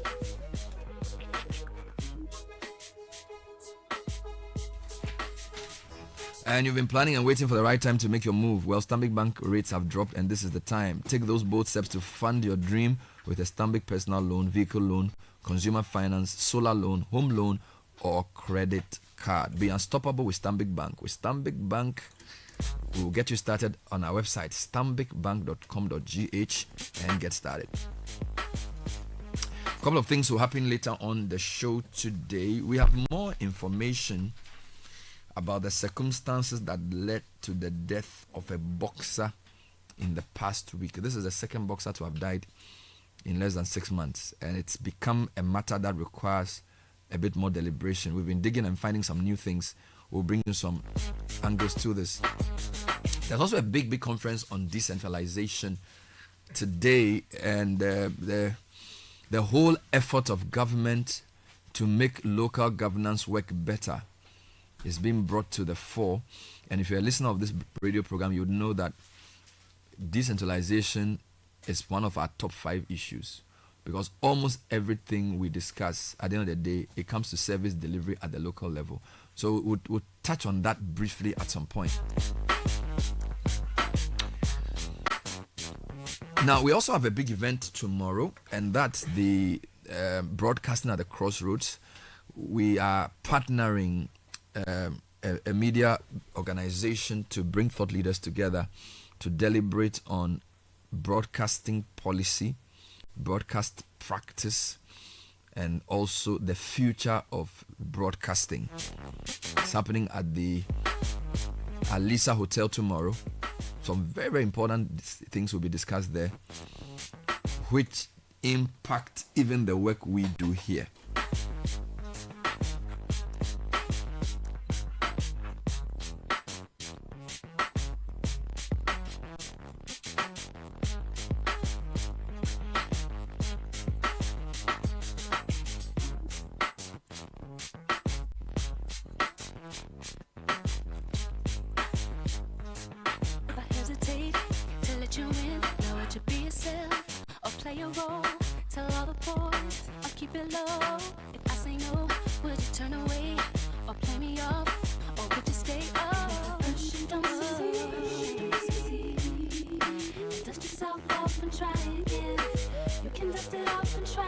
So we'll be discussing the state of broadcasting in Ghana. Some of our speakers include Chief Crystal or Prince Harry Ajirako, Bernard Emisa Okran from the NCA, Maximus Ametogo, and Selon Branty of Imani. That's basically looking at the state of the sector. And then there's a very interesting panel that I'll hopefully be moderating: technology, innovation, and convergence. Yes, and our panel includes Steve Martin, Senior Business Development Manager for the BBC. We also have Abungile Koki, is Manager for OTT, Digital Streaming and Solutions for SABC. So we have the BBC, SABC. We have Winnie Jidonu, who is the Senior Digital Platforms Manager for MTN. We have Theo Asampong, MD for West Africa Platform Services, WAPS. And then we have a certain Sambalata Mensa. So that's basically the future of Ghana's electronic media, technology, innovation, and convergence. Very interesting panel that's coming up. There's also a panel on policy and regulatory directions. George Chumesi, George Sapong, and Paul Adomotri will be on that panel. George Chumesi is the CEO of ABN Holdings, co-founder of the Africa Public Interest Media Initiative. George Sapong, Media Commission. Paul Adomotri, former board member, NCA. We're discussing policy and regulation. Fast Kakaka Forsen will be in the hot seat moderating that panel. Yeah, and this event is organized by the Africa Media Bureau. We have 2 special guests. Former President John Ajekun Kufuor will be at this event. He has a very keen interest in the future of media in Africa, and he believes that part of the development equation of Africa is the media. So he's going to be there. And our special guest, of course, the Minister for Communication, Samonate George. And that's happening tomorrow. I don't know if it will be live on air, though. Would it be? It will be live on radio, TV, online. All right, wonderful. So that's happening. And because the BBC is announcing it, Yeah. they're actually announcing it on their platforms. So I actually got an email from the BBC inviting me to the program. so Yeah, I got an email from the BBC inviting me to the program. So that's happening on the at Alisa Hotel tomorrow, starting around 9ish. Okay. But I just wanted to give listeners a sense of Saturday. So today we are doing your dance about the Business Olympics, but right now we are very clear what's happening. So I just wanted Samuel to talk to me a bit about what will happen from what time. What time does the event begin? What are we doing when? When will we collect our prizes? Will there be food to be eating? What's going to happen at the end of the event and all of those things? So Business Olympics is happening on Saturday at the Eden Heights Sports Center. If you don't know, Eden Heights is behind the shopping mall, West Hills Mall. West Hills Shopping Mall. A beautiful place. Since we started going there, I know a lot of corporates have started using the place as their go-to place for wellness. And so we are there. Program starts at 8 a.m. But obviously arrival is earlier. And then we have the competitive sessions. After the warm-up, we start the competitive sessions, the 7-a-side football, the lime and spoon, the sack race, the swimming, the basketball, the volleyball, and all the ones that we have listed. So you know, if last year or the year before last, we had too many companies registering. And it was difficult to find manage. your way. And the problem is that everybody wanted to play football. So we had to do 2 football pitches. You know, and it drags the whole thing. So this year we've managed to cut it down. So we have not more than 45 companies. So if you haven't registered already, please don't try, because it's too late. It's too late. Yes. Next year we should do women's football. Yeah, that's a good idea. Because I know some players. That Francisca can coordinate. When I watch the women play during right the now, parliament, right now I their wasn't quality happy at all. good pound. Really? When you watch women football at the global level. Oh yeah, I mean, just watch Arsenal women football. Oh yeah, and at that level is great. But when I watched them when they were playing for parliament, Charlie, the democracy cup, there was nothing democratic about it. Charlie, everywhere the ball was, everybody was there. So yes. By the way, when parliament met, was it parliament executive or judges? The judges. Were they judges or judiciary workers? That match, I've told you that I'm investigating we have to investigate that match. We have to. The judiciary were too strong. I'm investigating. Anyway, so there's football as the main. Yeah. What else is there? Football, swimming, you know, and then the people like that one. Lime and spoon, and then you know. So apart from all these, we also have a schedule for the wellness stuff. So we start at 10 a.m. with the strength workout session. So you go there, register for that one, 10 a.m. to 11, and then 11 to 12 we have the dance aerobics. That's dance when one. Yeah, that one. Yes. Then from 12 noon to 1 p.m. is the dieting class. We have a class. A class. Yourself, you don't mention yourself and Kaka. All of us. Yeah, we have a dieting class from 12 to 1 p.m. The second dieting class is from 3 to 4 p.m. We have 2 periods. Yes, we have 2 periods. Yes, we have the next workout session from 1 p.m. to 2 p.m. And then the next aerobic session from 2 p.m. to 3 p.m. And then there'll be food on the side that you can buy. But as I said, most companies come with their own food. So, but there will be music. There will be, and then we also have the people who do the blood test and how do you call them? The EP, blood they test. check your vital statistics. Yes. So you are checking your BP, your blood sugar, your all these. So is a whole caboodle. So, what about the non-competitive games? Will there be like a space? Non-competitive activities. Well, we do have the Owaris and the dummies and all the other ones. This year we are not awarding trophies for those. No trophy for that. No. I don't know about the dummy, but I know that some of them don't have trophies. Because a friend of mine says he wants to give a trophy for the draft. Yeah, but there's Scrabble. Scrabble, there's a trophy. Yeah. Chess, there's a trophy. Yeah, chess, Scrabble. Those are official. Yeah. But is the draft? Yeah. So maybe there is, but I mean, for this year, we want people to take part in the wellness activities too. I have a question. Yes. Can I just walk in to register for the wellness? No, your company can register you. Okay. So if my company hasn't registered me, I can't. You can come there, but you'll be an observer. Okay. So I can come and watch? Yes, you can come and watch. Some people come there to kind of look for things. Well, there are various things. No, I'm talking about things. That's why I'm saying that. No, your thing it starts with TTING. I am looking at THING.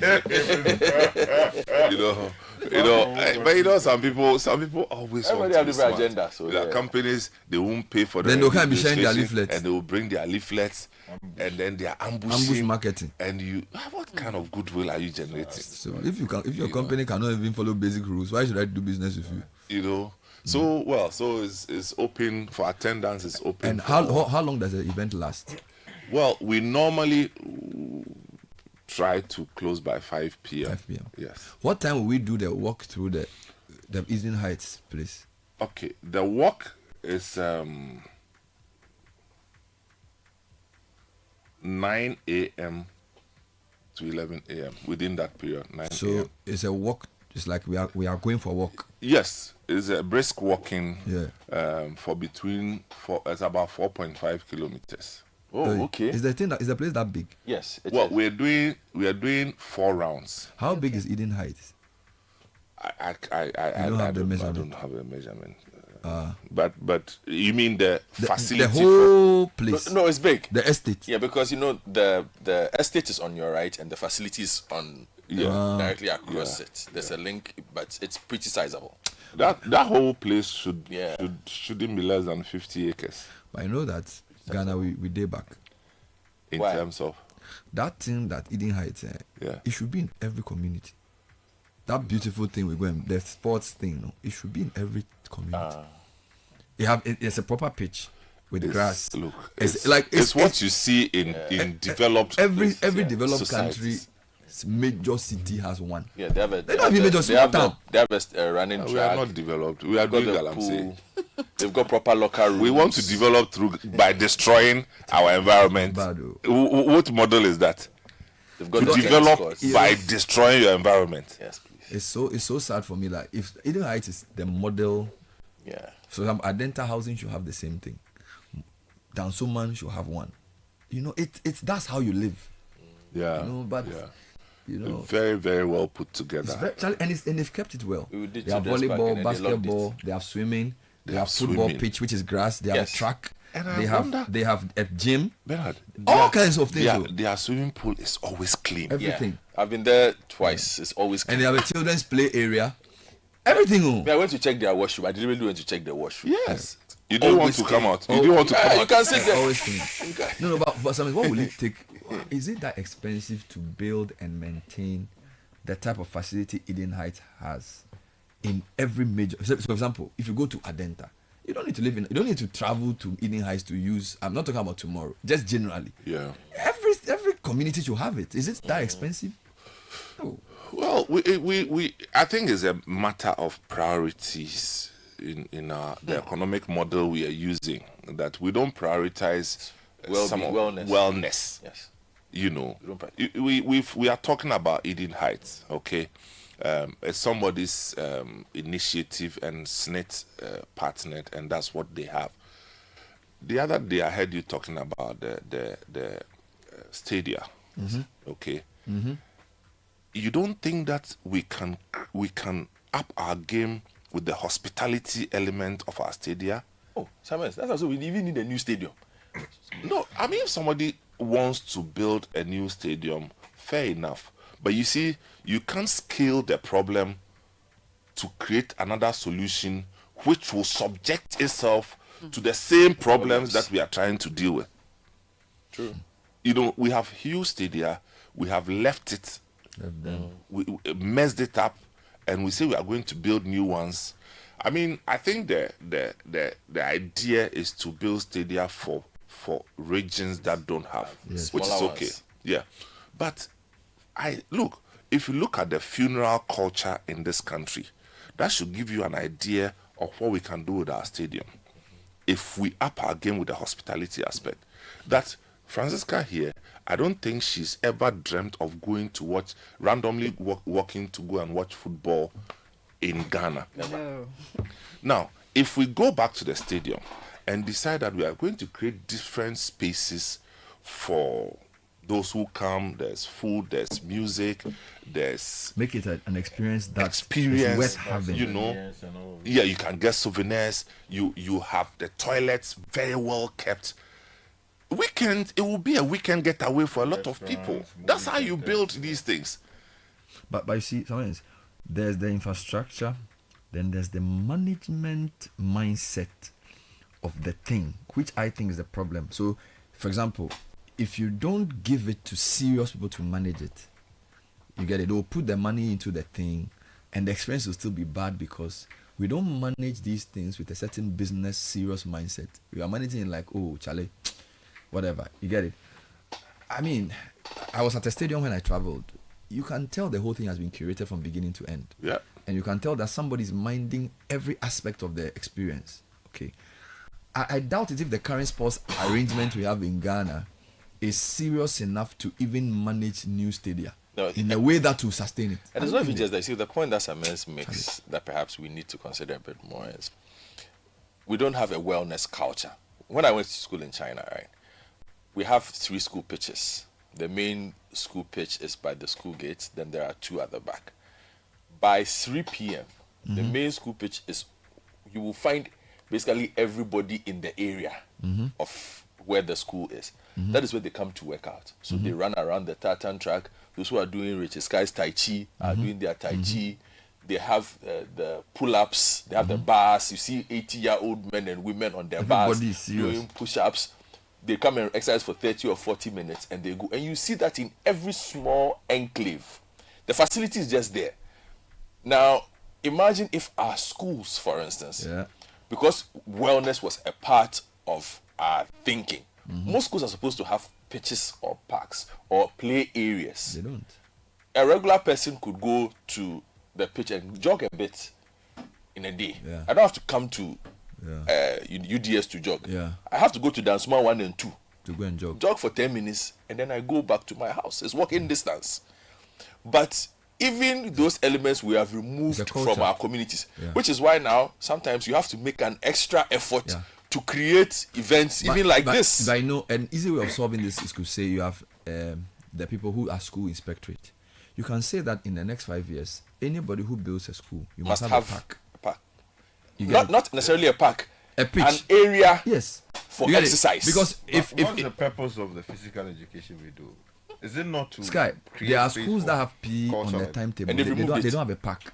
Oh, yeah. I know schools in Accra don't even do PE. Yeah, some schools they don't even do physical education. They removed PE. It's not part. And the school, there's no space. Somebody can do a school in my house. My house with glass windows and then nothing. And you keep and it's like a country that's serious about development. Meanwhile, there's National Education something, Inspectorate something. What's their name? You get it? And when they try to enforce the rule, people will oppose it. We cannot progress without standards. You cannot have an education. I went to University Primary School. The Saba field, every year, we all run. And when we are going to do intersections, everybody is doing something. And the Saba pitch, last time I went there, we used to play football. You have to do something. You get it? Because they built it into the curriculum that we have to do it. We used to play matches against other schools.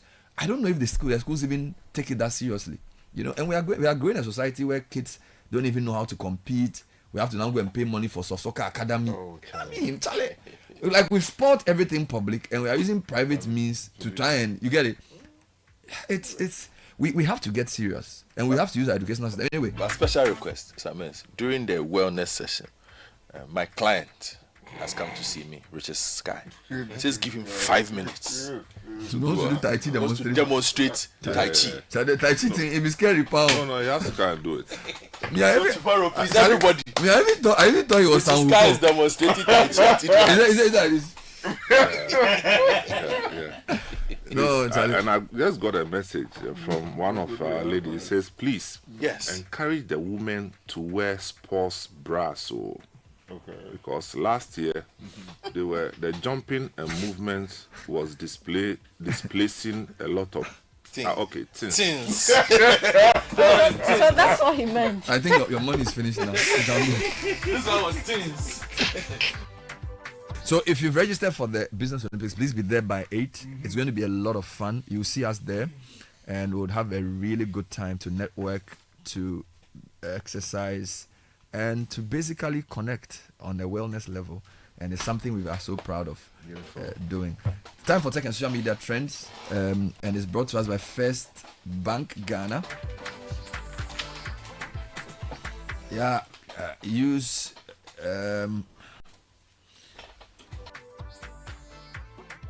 as it's time to use and win. From 1st September to 30th November, use the First mobile app or *89# for your everyday transactions, and you could win a cool 500 CD cash every single week. The more you use the First Bank mobile app or *894, the better your chances of winning.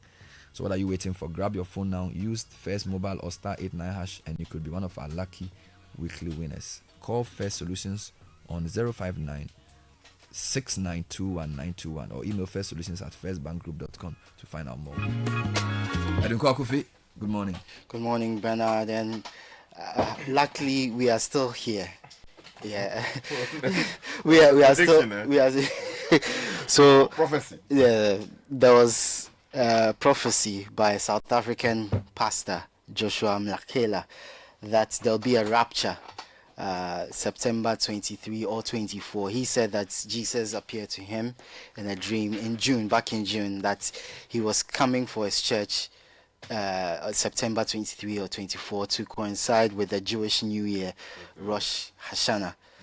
And because of that prophecy, a lot of people believed it, leading to the hashtag Rapture having about 230,000 videos related to it. People making their videos saying that they were making preparations in case they were raptured, leaving things behind, leaving their phones unlocked, leaving money behind for people to take care of their belongings and their pets.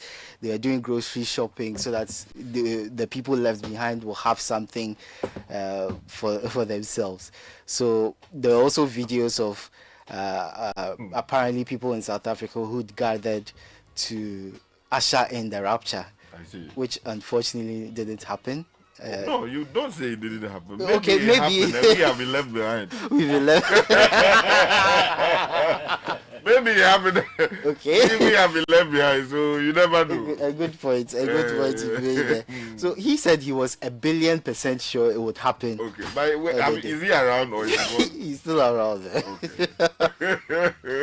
So the verse Matthew 24:36 started trending because of it, and I'll read from the King James version, which says that, "But of the day and the hour knoweth no man, not the angels of heaven, but my Father only."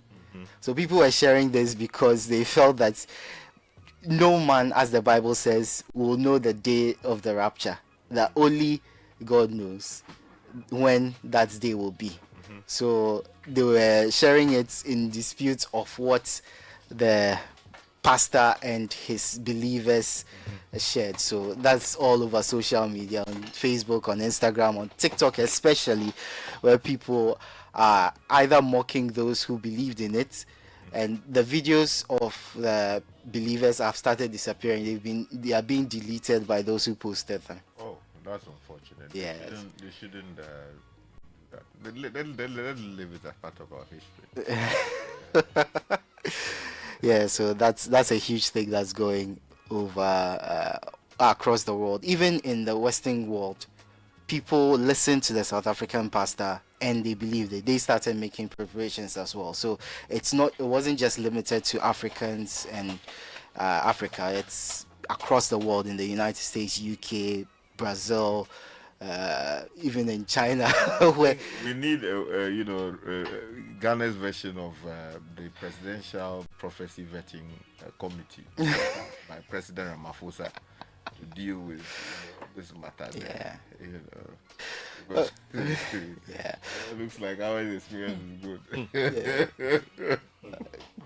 Caused some panic across the world, but anyway, let's move on to some football news. And Ghana's Tariq Lamptey, unfortunate news that he suffered an ACL tear in his left knee in his first start for Serie A side Fiorentina. That was his first start. He played so far 25 minutes of football and he got injured. He's already had successful surgery on that injury, but it will keep him out for the next 6 months, which obviously affects his career in the Serie A, but also his prospects of going to the World Cup if Ghana makes it through to the World Cup. So very unfortunate for the young man who suffered injury after injury. His time at Brighton, cut short a promising career at Brighton, also for the Black Stars, and now for Fiorentina in the Serie A. So for early recovery. Yes, we do. Final trend which popped up this morning, Rihanna. Yes, she and her partner A$AP Rocky, they welcomed their third child. And the interesting thing about this is everyone in the family has a name that begins with R. So the latest is Rocky Irish Myers, the first girl in the family. Obviously Rihanna starts with an R, Rocky with an R, RZA with an R, and Riot with an R. The two were born in 2022 and 2023. Riot, as in R-I-O-T. Yes, Riot. We're causing riot. Yes. And then RZA, R-Z-A. Okay. Yes. These guys with huge following, sometimes I was watching the Elon Musk one the other day. So they give some symbols. We have Blue Ivy too. That's from the Jay-Z angle of and things. then Northwest with Kim Kardashian and Kanye West. Yeah, so that's it for the trending stories. Now to some tech news, and we go to Apple and Singapore, Facebook and Singapore, and the government there is calling on Facebook to put in measures including face recognition to ensure that impersonation scams are nipped in the bud. So they are threatening to take Apple to court, sue them, and ensure that Facebook, I keep saying Apple, Facebook, to courts, sue them and ensure that they put in measures to reduce these scams, because they are becoming very, very frequent and pervasive across the world, and especially in that region. So they are demanding that Facebook puts in these measures to ensure that the impersonation scams are cut down. I think that would be a very important, intervention. The only challenge, though, will be the issue of data management. Because you need to harvest a lot of personal data in the sense of facial recognition, biometrics, and all of these things, sometimes collected and things like that. It's great because a lot of people are on Facebook calling themselves all kinds of names when in fact those are not their names, and they are using those things to defraud people. Yeah. Anyway, thank you very much, Edwin. That was taking a show me that one.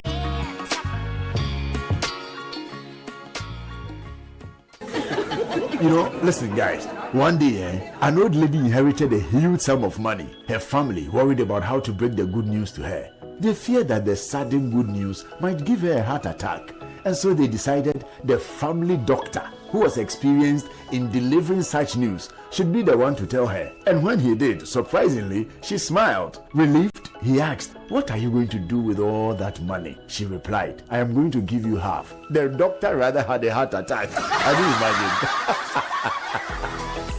People are often surprised when we put them first. At First Bank, that's what we do. We put you first. Experience the gold standard of banking with First Bank. Open an account today and enjoy our user-friendly mobile app, quick banking via *894#, convenient shopping with our Visa Prepaid and MasterCard, and more. All designed to serve you better. First Bank, you first.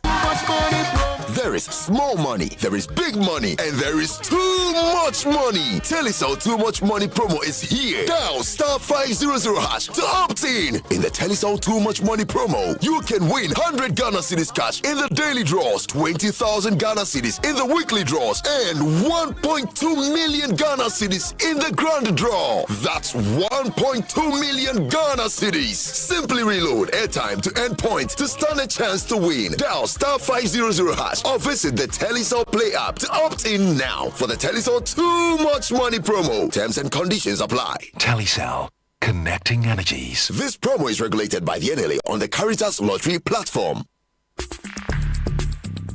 Join the conversation on the City Breakfast Show on Facebook at facebook.com/City97.3, Twitter at twitter.com/City973, and Instagram at instagram.com/City973 with the hashtag CityCBS.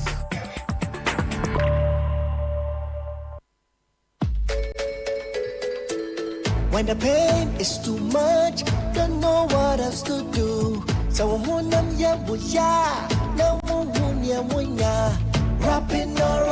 all, we'll take the pain away. Rapping all,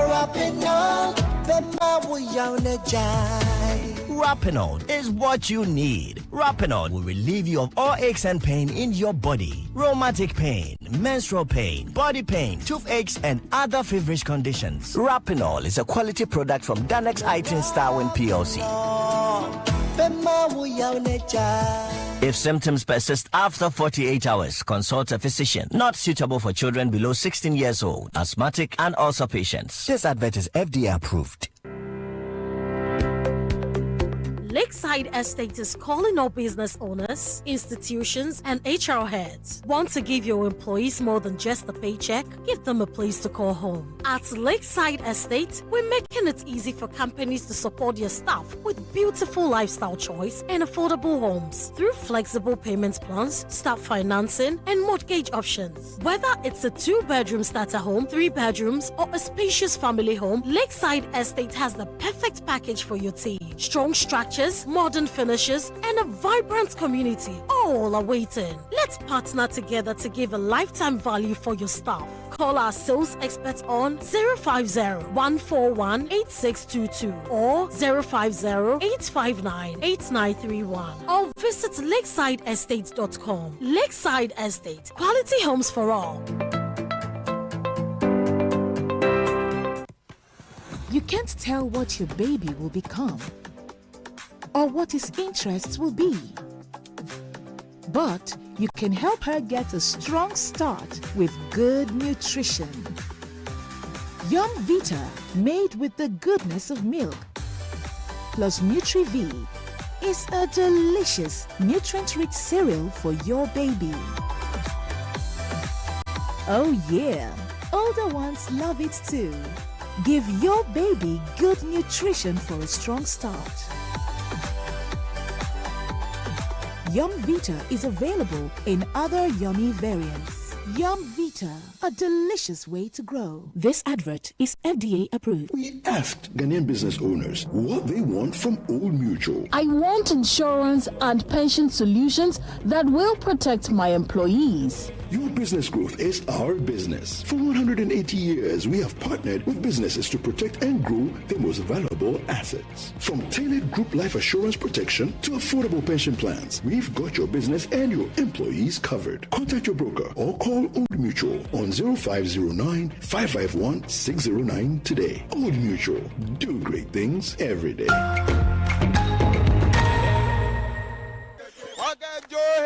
The countdown is on. The City Business Olympics 2025 is almost here. It's the ultimate day of team building, networking, and fitness fun. Don't let your company miss out. Date Saturday, 27th September 2025. Time 8 a.m. Venue Eden Heights Sports Complex. Wager. Rally your teammates, bring the energy, and get ready for action. We know we've gone on a recess, but we are back. You will call 0558-973-973 now to register your company. The City Business Olympics 2025 is powered by Citi FM and Channel 1 TV in partnership with Side Hustle, and it's proudly sponsored by UMB Bank and Eden Heights Sports Complex. Wager with support from Bethel Logistics, Tampon Healthcare, and Hallmark Cafe.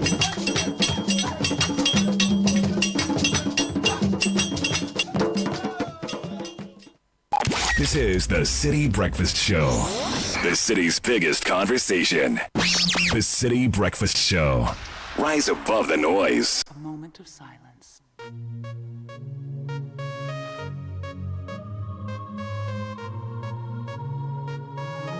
Something wicked. Hey, beats like ah boy, hear me oh. My telele, girl say she want some dang belele. After she sip on the champagne, she benke mini matelele, magbelele. Aba you like it, put in her mouth and she want bite it. Things set already and me have to strike it like a baby pelele in the 90s. Tell you this, deal with it, deal with it, deal with it in there. My telele, me I go deal with it about a thing where I want them. My telele. Make man if it walk past. My telele. Say she go give you the body, oh. She don't want your money, oh. My telele. Them they think you be hard, but you carry out the car, oh. My telele. Telele, telele. It be your own car, me now, basa, basa, don't go. 21 minutes past 8. Later this morning, I'll be doing a quick interview with the team that's putting together the National Dialogue on Decentralization and Responsive Governance. They want to reset decentralization for responsive local governance and effective service. And I will be speaking briefly to Dr. Gameli Hueduafia. His man is the one that makes you king.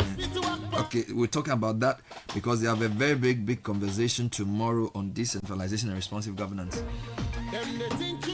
And before we get there, kickstart your day with the irresistible chocolatey goodness of Twisco, enriched with NF4, a combination of energy boosting vitamins and minerals, including vitamins C, D, B, and iron.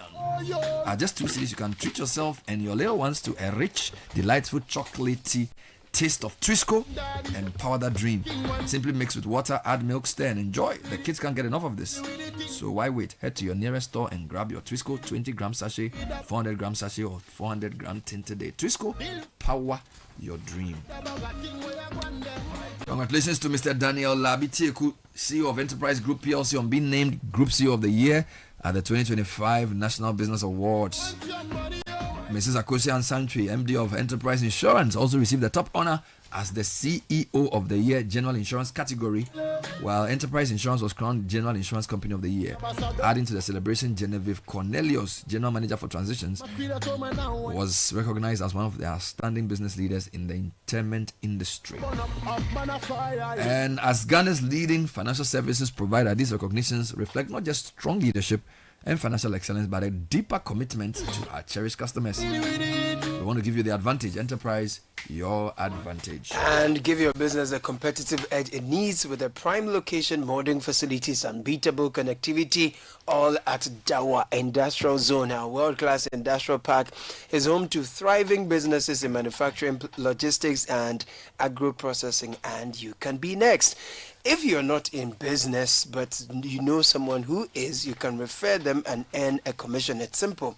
Connect an investor to us, and the more land they purchase, the more you earn. If you're ready to grow or refer and earn, call 055 2040,000 055-2040,000. Visit www.diz-ghana.com today and let's make it happen. So it's a winning season again, and we are not just chasing wins, we are collecting them. The luckiest is back again, bigger and better. As you know, luck is everywhere for everyone. So first grab the your luckiest. phone. Yeah, man. So grab your phone, dial star 712 hash, choose option 1 to buy a ticket for yourself or option 2 to buy for someone else. If you want the system to generate a lucky ticket for you, go with option 1 again. If you prefer to choose your own ticket number, that's option 2. Confirm your payment with Momo and you are in. Now for those online, please head to theluckiestafrica.com and register.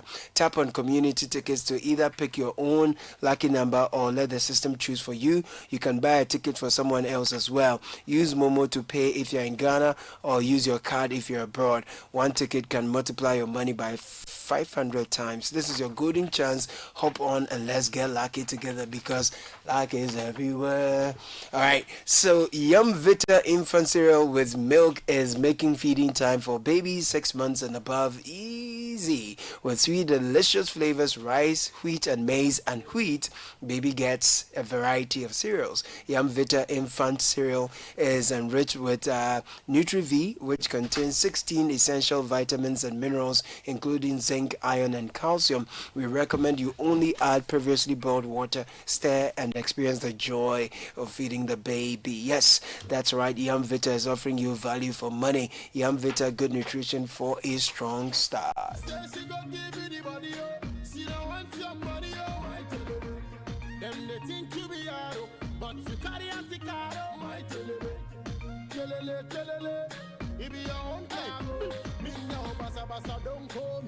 Take you while like a song goalie. My queen come now when I go goalie. Man strong and fit can so goalie. Me head up on up man a fire. No pill no syrup can cool eye. Take you way up like El Shaddai. Come fill up your cup and test no lie.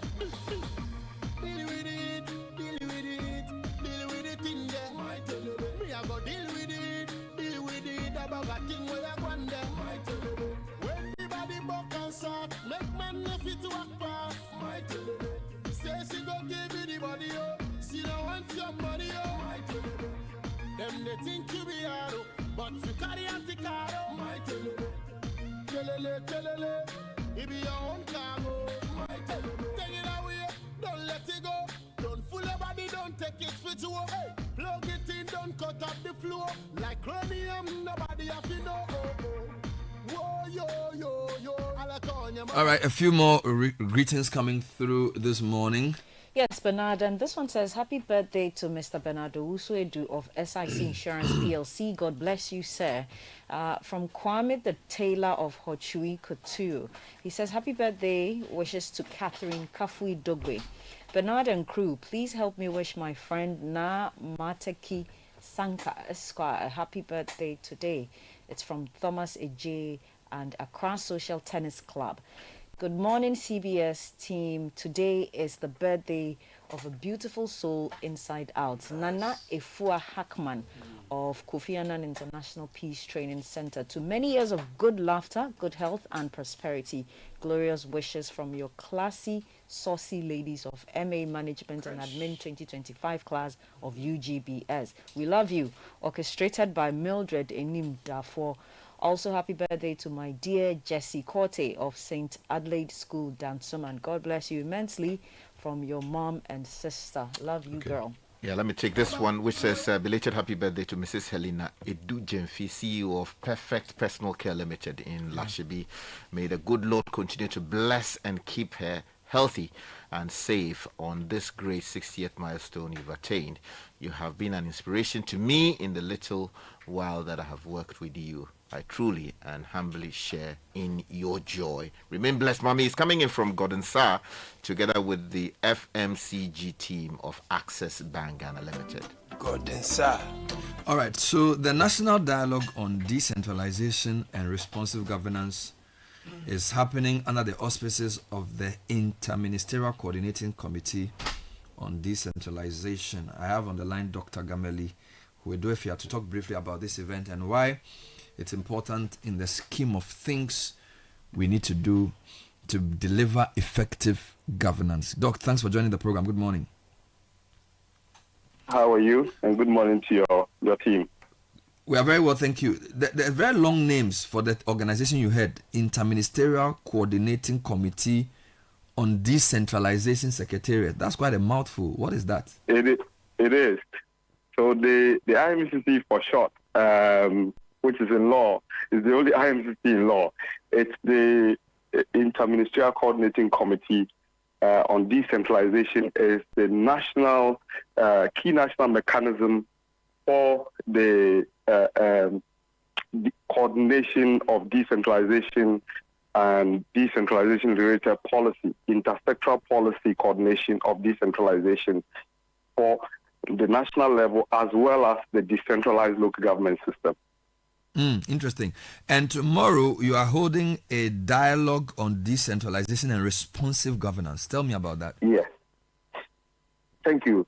Bernard, as you are aware, Ghana has been implementing decentralization reforms, especially this current version that we're in since 1988. That's 37 years ago.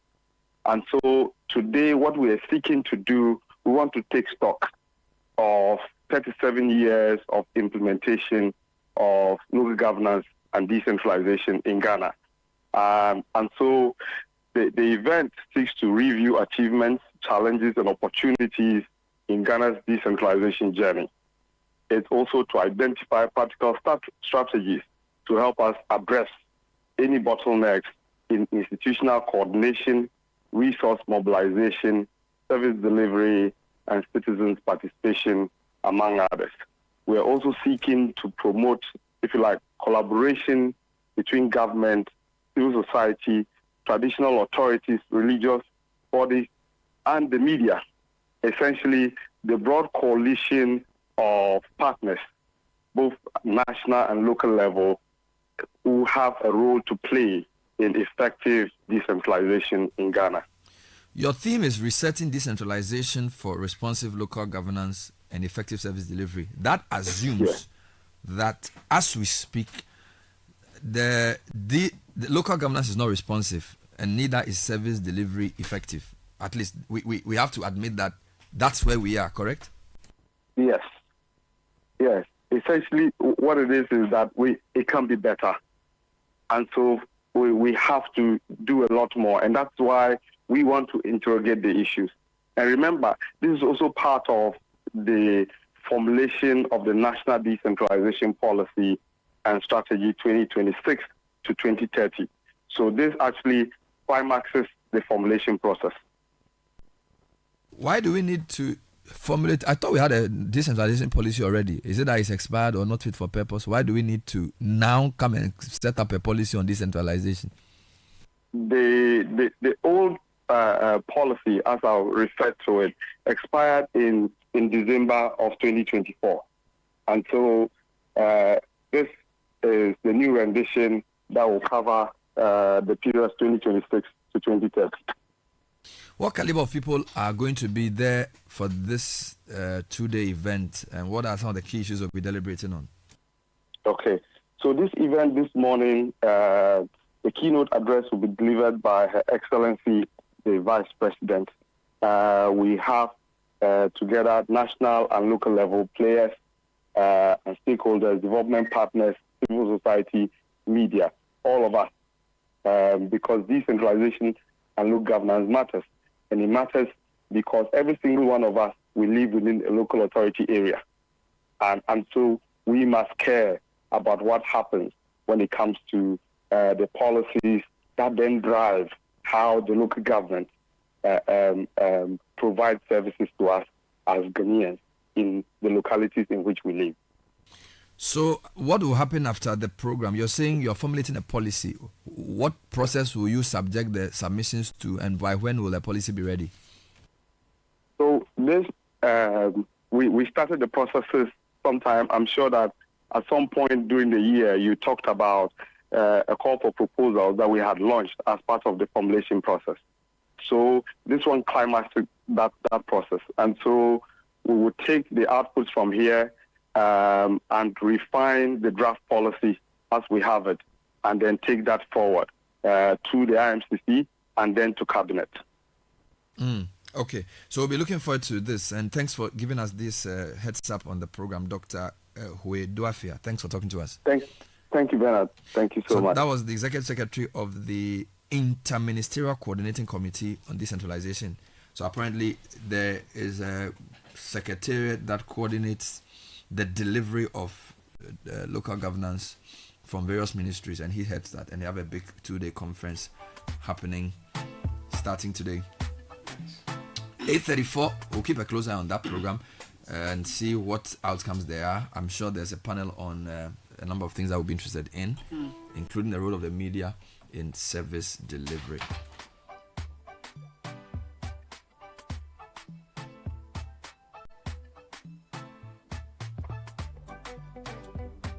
All right, so I wanted to bring you guys an audio shortly. So we've heard that a boxer died last week after a fight. And we have a few sound bites from people close to the situation that we want to share with listeners to just give a better sense of what actually happened. Before fight, she needs to fight it now. Can you manage me in each other? Who are now each other? Or a tune of a chemi, Kenyan, who are woo, who are true. And calling what will look where a new shield, a new or the care they can again now will be about a coach, you are at what they are doing. What Bromana and what will let the world, she had more year, what they will let me. What the coach the mini wadada ni nyache wadada ya chuma ko kanshi yo tala go ebi nuwe na bi fight here no ni kike ni kike ni fio ni o ike ngbelo nke o iwo lo ye ebe wadada ba de ba che ku e bi okusan kwali Germany na to ku yi ku ke o ni Chile ni bila ko na bi fight here na mi do ni shi Germany Bashirani, the Olivia Kuchesi, the way the near field, the one in the Shimmy, okay, or the Wadada, the Kenagan, Sakakelea, ECVU, need the name Wakashi, Chile, and Aquaco, Mini Juno field, and calling what the Jimmy, why explain it only the doctor knew the Jimmy, the Kenagan, Saka, drip, go in there. Iji ukwe no drip na kan daddy e mo no drip o ke o ni eji le kin awo shi e ba ni wo ke ji cheli ni e ba shi okay o e wo ni di cheli e ba shi o na ga mi ha de chufan e ko shi je men wo yo ni di CV wo e ni mi wo e ni di akoli e le wo e ba de ni promoter o ba de ni je me ame o inside shi ni mi mo ji ni mi ta bu o ni ba shi ni cheli the anajile ke ba ni tinshia to ni aslale shi ani pali the ni tinshia ni aslale ku anything ke le yomo mi e yomo betu be ni yo face e bi ni tu mi se ko tu fa le ni ida ni shi ni Sunday ni watashi egbe mi na ke eti so go eba ni batama se le ba no eba mi chu shi mi la go mi ni fi ole ke gbogbo chu mi na Chile okay they can kind to find out what work no ike ko ike na kan ama ipiota inchu na ipiota te ba nke ama chu ko kin ale ni ke fo yin ke ichu o ni ke fo te la ko ko ke shi wa kan shi ni ko wo fi ke o se ti shi ale kan shi ni wo ko yin ale mi tu wa nu kwali be ni igbe esu o ke la ko be space ni ikechi bi na Africa mo ko ni chele ke mo na ka na igbe. So that was one of a family member of a boxer called Ernest Akushi, who popularly known as Bahubali. Bahubali. When did the fight occur? When did he die? The fight occurred 2 weeks ago, roughly. 2 weeks ago. Yeah, roughly. And when did he die? He passed away 2 days ago. 2 days ago. Yes. Today is Thursday. Yes. He passed away on Tuesday. Yes. So this is less than 2 weeks since he fought. Yes. There was I think like a 8 or 9 day interval in between. And so what bout was this? Oh, this was a fight against Jacob Dixon. A Ghanaian? A Ghanaian. These were two Ghanaians who were fighting. But what weight division is that for? This was fought at a bridger weight because Baubali campaigns as a super middleweight. Although the Ghana Boxing Authority in the statement they issued told us that he's a light heavyweight, we all know he's not a light heavyweight. His last fight, he fought as a super middleweight. Jacob Dixon is a cruiserweight, basically a mini heavyweight walking around. So they decided to do a bridge weight. According to the promoter whom we've heard on another platform, he said Baubali made weight for the fight. And so it was a grudge match that needed to be made. But I don't want to go too much into the details of that. No, I just need to get that out of the way so we understand what's happening. So they fought 2 weeks ago.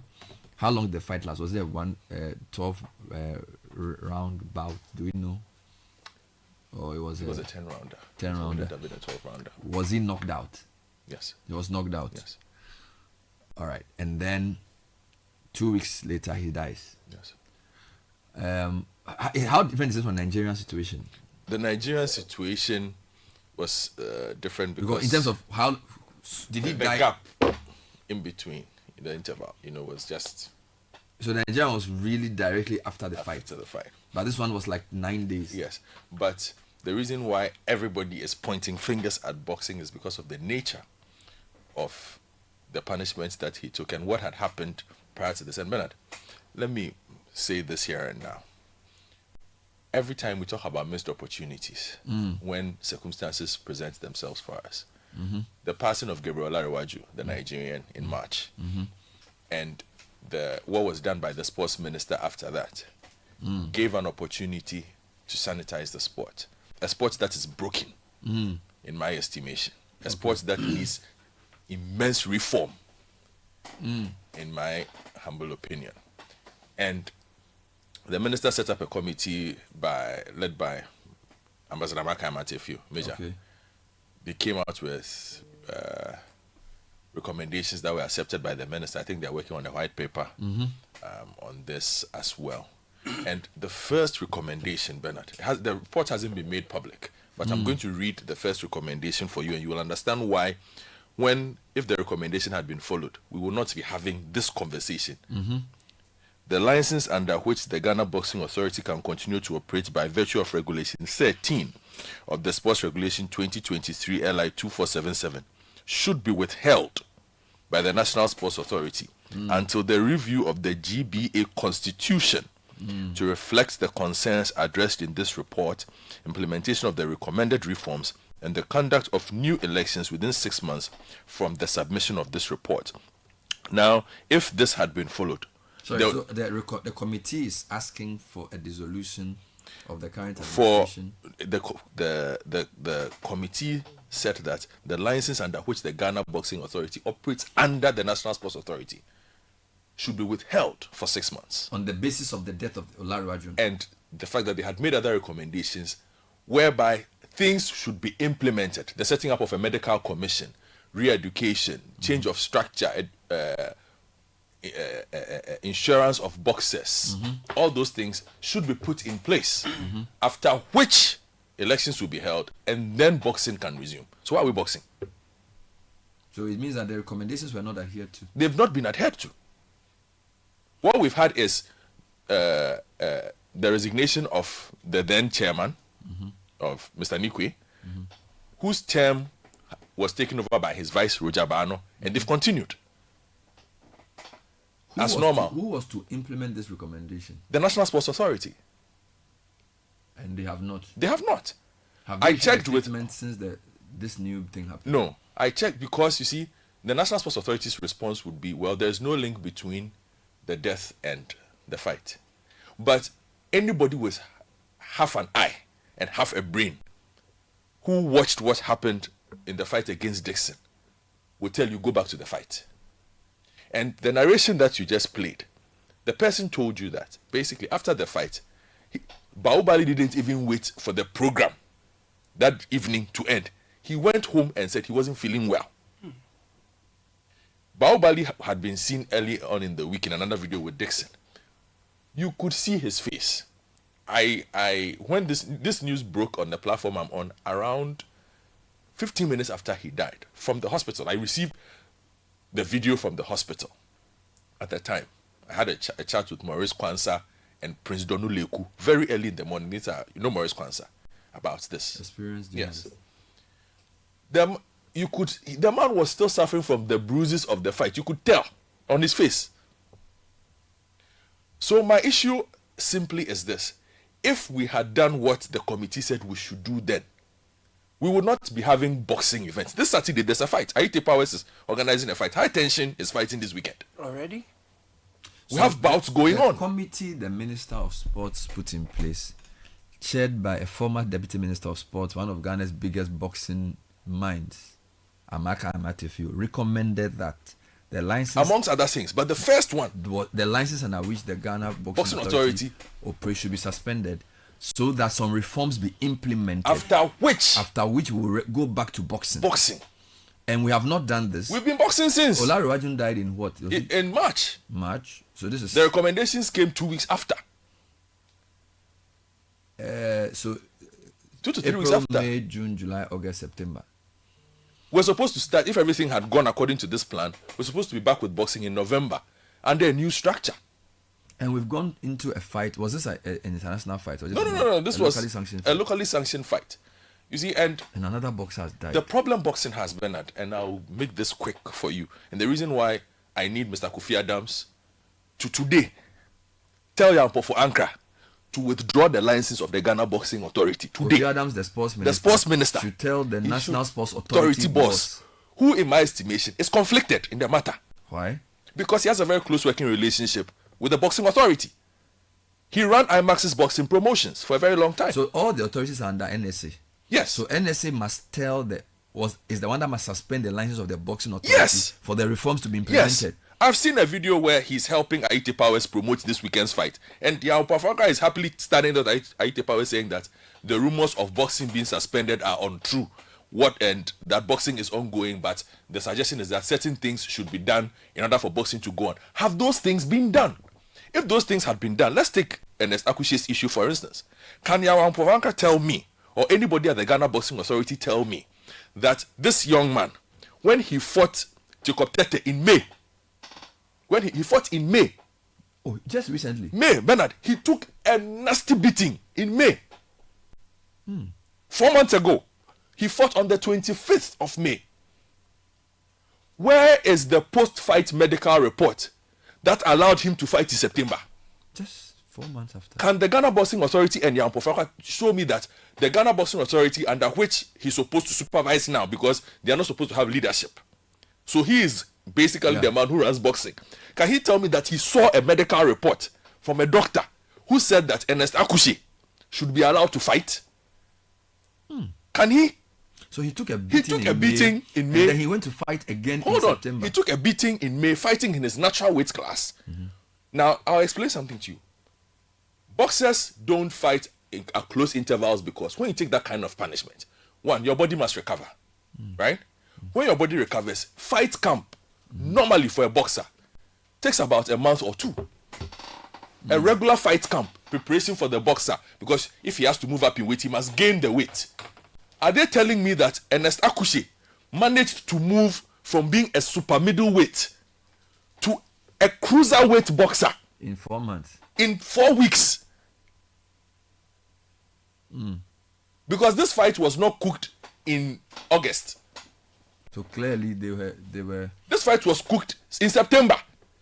This fight was cooked and promoted and staged within a matter of 2.5 weeks. So when did they start doing all these things?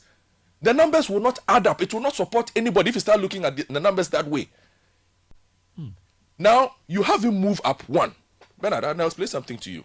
Why this was even ridiculous and why we need to clamp down on this, because what we are allowing promoters and matchmakers to do is to make money off the lives of some of these young men who don't know any better other than fighting. All they know how to do is to fight. I listened to the promoter of the fight yesterday. He said it was a grudge match. So he had to make the fight. As in, people wanted the fight. People wanted the fight. You know, those areas, there are challenges, rivalries. So the communities push for a fight. But I'm sorry, this is not street fighting. This is a regulated. This is a regulated sport.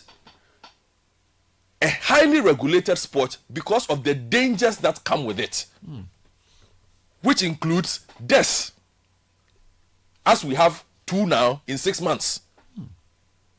So, if you're a promoter and you know that, oh, Bernard Avle has fans, Godfrey Akuto has fans, they want to see us fight. Look at my size and look at your size. Terrible.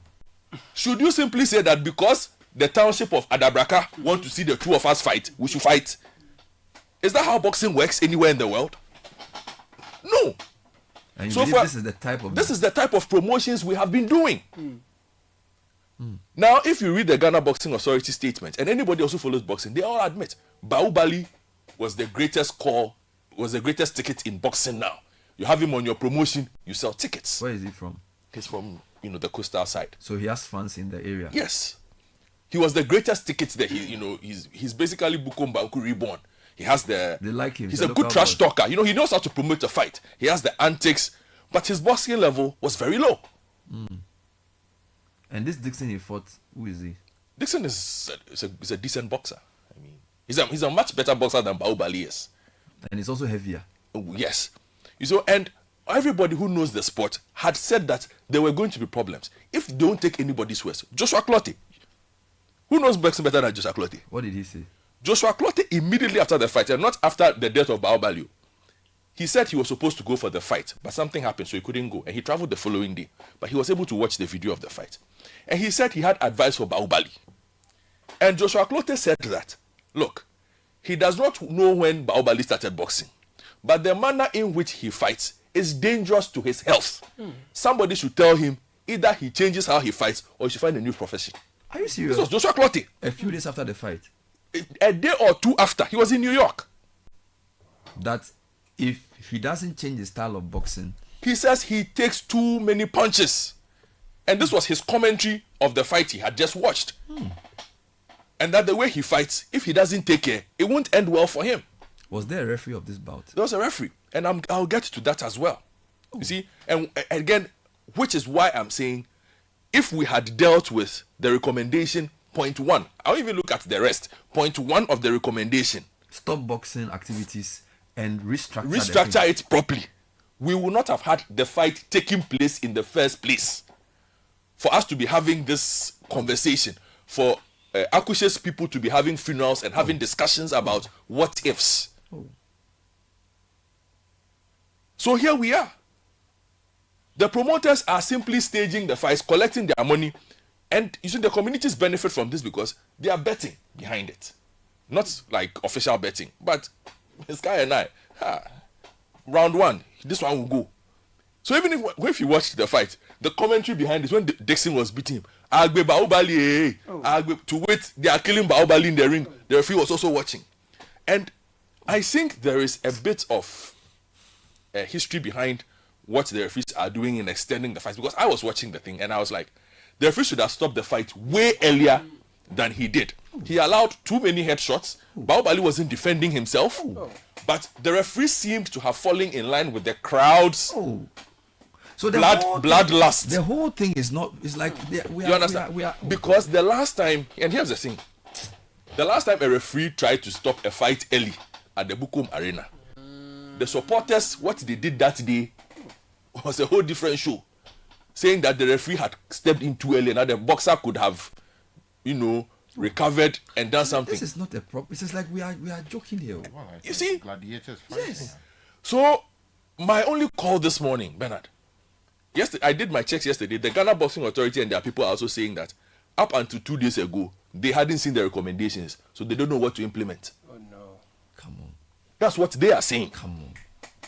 The Boxing Authority people are saying that recommendations of a report the Minister for Sports according to them, they only got sight of the recommendations 2 days ago. So who received the report? No, they said the report was handed over to the Sports Minister by Ambassador Maka Amatefiu. How many pages is the report? 100 pages.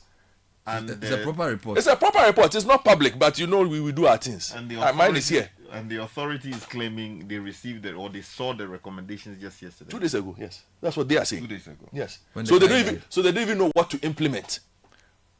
But I'm saying it's not even for you to implement. It is the National Sports Authority that was given the task of doing the license under which the Ghana Boxing Authority can continue to operate by virtue of Regulation 13 of the Sports Regulation 2023 LI 2477 should be withheld by the National Sports Authority until the review of the GBA Constitution to reflect the concerns addressed in this report, implementation of the recommended reforms, and the conduct of new elections within 6 months from the submission of this report. 2. For the avoidance of doubt, the GBA as presently constituted cannot function as to organize, promote, or administer the affairs of professional boxing in this country. 3. In the interim, the NSA should constitute an entity or a body made up of competent and committed persons to take over the functions of the Ghana Boxing Authority and to administer professional boxing in the country. The NSA should accordingly notify all international sanctioning bodies and professional boxing organizations to which the GBA is affiliated with its decision to withhold the license of the GBA as presently constituted until further notice. 4. The interim body should ensure that the rules and regulations of boxing are strictly adhered to in a manner that will reflect best practices accepted universally. The entity also should ensure transparency in boxing promotions in the country. The government shall establish a medical commission with a view to ensuring compliance by all sports entities under the NSA with international best practices to safeguard the health and safety of athletes. As a requirement for obtaining a license to operate as a sports entity under Regulation 13, an applicant must show that it has a functioning medical commission. The body appointed to take over the functions of the GB as stipulated in 3 above should also be assigned the responsibility of putting urgent measures in place to guarantee the safety and health of boxers in this country and abroad, including but not limited to A. Appointment of a qualified physician to the board of the Boxing Oversight Body to supervise implementation of health and safety standards through the Boxing Medical Commission. Now, I will inform you that the person who had been performing this function had not completed medical training. There's a requirement for medical commission and related matters. Yes, and there are doctors who sit by the ringside. Right? Yes, the person that the Ghana Boxing Authority had been used up until recently was somebody who was still doing houseman's work. Is that the professional standard? That is not the professional standard. Wow. That is what they had been doing. So if we sit back and think that, look, the people that we have given... Sorry, has the Ghana Boxing Authority issued a statement since Baobali died? Yes, they issued a statement and commiserated with the family. That's all? Yeah. And that he was the biggest draw in boxing. They are saddened by his loss. Finished. They are done. Nobody takes responsibility. Who's going to... Responsibility for what? For allowing the fight to take Because they will tell you that so far as they are concerned, there is no link. You see, the sports minister, if I were him, I would tell him, look, he should insist the family do an autopsy. And if they can, they should share the autopsy with him. No, the state should take interest in the matter. No, it should not What be. is family? No, it's not. Because at this level, if you listen to the audio, clearly this is a traumatized family after what has happened. The state should step in, order an investigation, do an autopsy, and sanction people. Heavily. That's what the state should do. You shouldn't even tell the family to do and autopsy. My final call before, Bernard, I end this matter because you gave me just a bit of time on this. That Saturday fight that they are promoting, Honorable Kofi Adams, tell them that you are not going to allow that fight to happen. Look, it does not matter whether people will be upset or not. That's how the state should use its power to stop this type of things. Until the proper thing is done in terms of knowing that a boxer's life is protected. I'll tell you something. Richie Kwame, when he fought Teofimo Lopez, a lot of Ghanaians watched that fight. How badly was he beaten in that fight? But after that fight, the Nevada Medical Athletics Commission said that, young man, we are issuing a 5-month medical suspension. You are not allowed to fight anywhere in this country until you come back after 5 months and show us a doctor's notice that you are fit and proper to fight. Which is the question I was asking. Was Yambofankra and all the people who ran boxing, were they sent a document by a doctor that told them that Enesa Kushe, post the beating he took in May, should step into the ring against a boxer who is 2 divisions above him to go and fight him? Without any of the things that... You see, and the reason I'm saying we should be sanctioning even more people. These fights sometimes happen. Catchweight fights, bridgeweight fights. But it happens with boxers of a certain kind of experience. You understand? And Asakushe, this was his 8th or so fight. 8. As a professional boxer. As a professional boxer. What is his experience level? And we have a lot of those. Some of the most popular boxers we have in the country now, Bernard, those who draw the crowd, are some of the worst trained boxers you have. But because of the antics, people want to see them. Now they go there, they get beaten, and people are happy. Hey, Ayile, hey, Ayile. And the promoters love it. But who is making sure that the promoters are not simply doing this simply because it fills their wallets? It's a beating they are taking in the ringo. They go home and they are vomiting. They go home and they can't sleep. They go home and they tell you they are suffering from all kinds of things and they think it is malaria. Who is looking after them?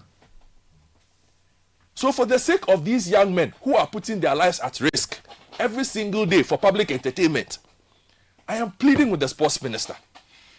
Withdraw this license properly. Let all the recommendations be implemented. Set up whatever needs to be set up. Know that, okay, if we have to do doping, this is the doping office. After a fight, the doctor, somebody doesn't come and just check your BP and then they'll check your eyes and say, yes, guy, okay, you are good to go. Meanwhile, he's suffering from internal bleeding. Proper scanning and all of those things like that. With proper documentation that we can track. You know what's painful? I heard an audio of a sister of Akushi talking about... Yeah, his twin sister. He's Oko. So his twin sister. I don't know if you have it here. It's really sad. They are taking him to a church for him to be prayed for, and then the pastor even said they should send him to hospital. But the sister did not. Sent him to another preacher at Chelsea. And by the time they realized, and he got to Kolebu, I think she had recommended that they send him to Kolebu. And then they... But you see, the whole thing is... But how much are they paid? Some of them are... It depends on the promoter and, what is available to the promoter. But some of them you are looking at 4K, 5K, You mean 5,000 Ghana? Yes, please. To be beaten like that? Yes. Yes, the sister speaking. I don't know if you have it.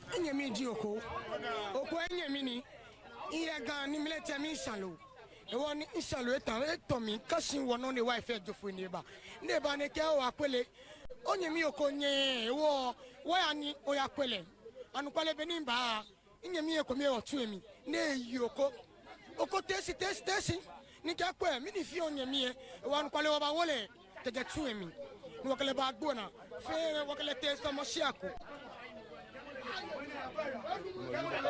wakale te somo shia wani wakale te somo shia aba sole kan bi fale ne e ba hin ni osofo ke o wakale ya kolebu ni ke o dabi wakale ya osofo ko maseye teshin wakale teje me o afi o ko kan bi fein hey agbene nyemi e kasi agbene e shun ni nke da bi ba to so fa ni gbabo fa iwa ni ba ko nyemi e no na wolole ni wo wolole wo ka le te ko le bu e aba ko.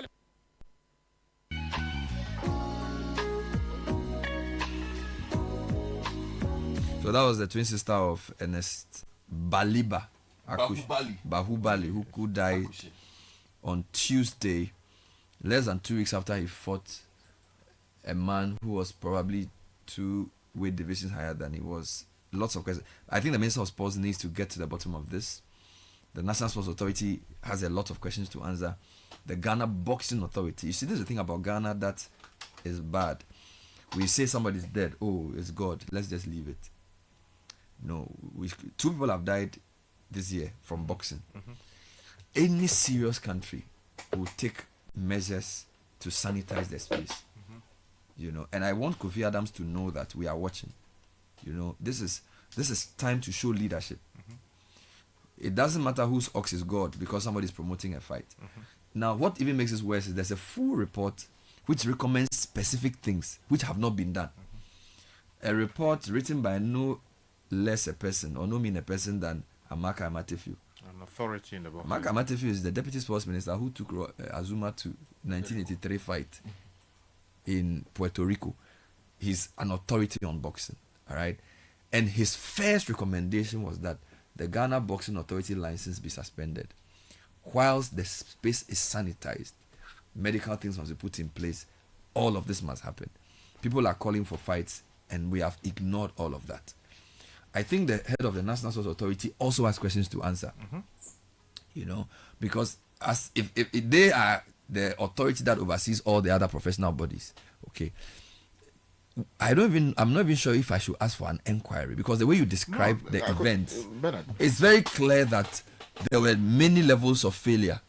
But Bernard, yeah, I think that the first thing that should happen is an executive directive suspending the fight that is expected to happen this weekend. The directive should also set up a public inquiry to investigate the circumstances surrounding the death that we saw first and what happened recently. The specific recommendations as to how to deal with this matter going forward, including where necessary, holding people accountable for their actions or inactions which may or may not have led, as the case may be, to the first loss of life and the one we saw recently. But the first loss of life is the subject of the report Amaka Amaktefield did. So there's already a report on that. And they haven't implemented it. Which is brilliant. But you see, this very one was done behind the scenes, right? We want to see the committee sitting in public. People should be called. Exactly. We want people, it should be a proper commission of some kind so that we know who did what, who did not do what. If we say that we are going to prosecute the people subsequently, then we shouldn't take the commission route. But where it is the case that we intend to prosecute, then we set up a fact-finding committee to investigate, because the narrative that Akoto has given us is very I mean, this is a country known for boxing. Scandalous. It is scandalous. It's absolutely scandalous. They just basically allowed the guy to die. Yes, that should not happen. That should not happen. So the Honorable Kofi Adams, the president, is out of the country. I believe later this morning there should be a briefing online. Yeah. The president must be told exactly what happened, and executive directives should flow from that. I wonder, by the way, what the Nigerian authorities were told about the death of. Yeah, because clearly the way we manage the boxing in terms of the medical people around may have been, I don't know if the reports went into untidy. detail of that. You know, it's untidy. It's very, very unprofessional. Yes. And you see, the investigation should also include the referee. Because from the narrative Godfred has given us, it looks like the referee is going with the crowd. You are certified to perform a specific function. So it is generally expected that you act within the remit of what is professionally allowed. And by the way, was there a fight commissioner? Or, usually when there's a fight, there's something they call a fight commissioner. No, you have the sanctioning body. So no, usually, when they announce Azuma's fight, they will say referee is this. Yeah, so there are judges. But there's also some sort of fight commissioner. Or No, that's no, not no, like that's match football commissioner. There's nothing like that. Okay. I felt like maybe there's somebody who should have higher authority than the referee. Is the Ghana Box authority that has a higher referee? Do they have an official there who can? What I'm trying to say The is official is the referee. You see how when they're going to play nobody else can stop the fight except the trainers or the referee. So the trainers throw in the towel. Either you throw in the towel to stop does the fight. Baliba have a proper team around him? That's another question. You see, all of those things are the reasons why we need to publicly investigate this matter. And he said something about the medical team around the fight. Bernard, look, we are putting a person's life on the line.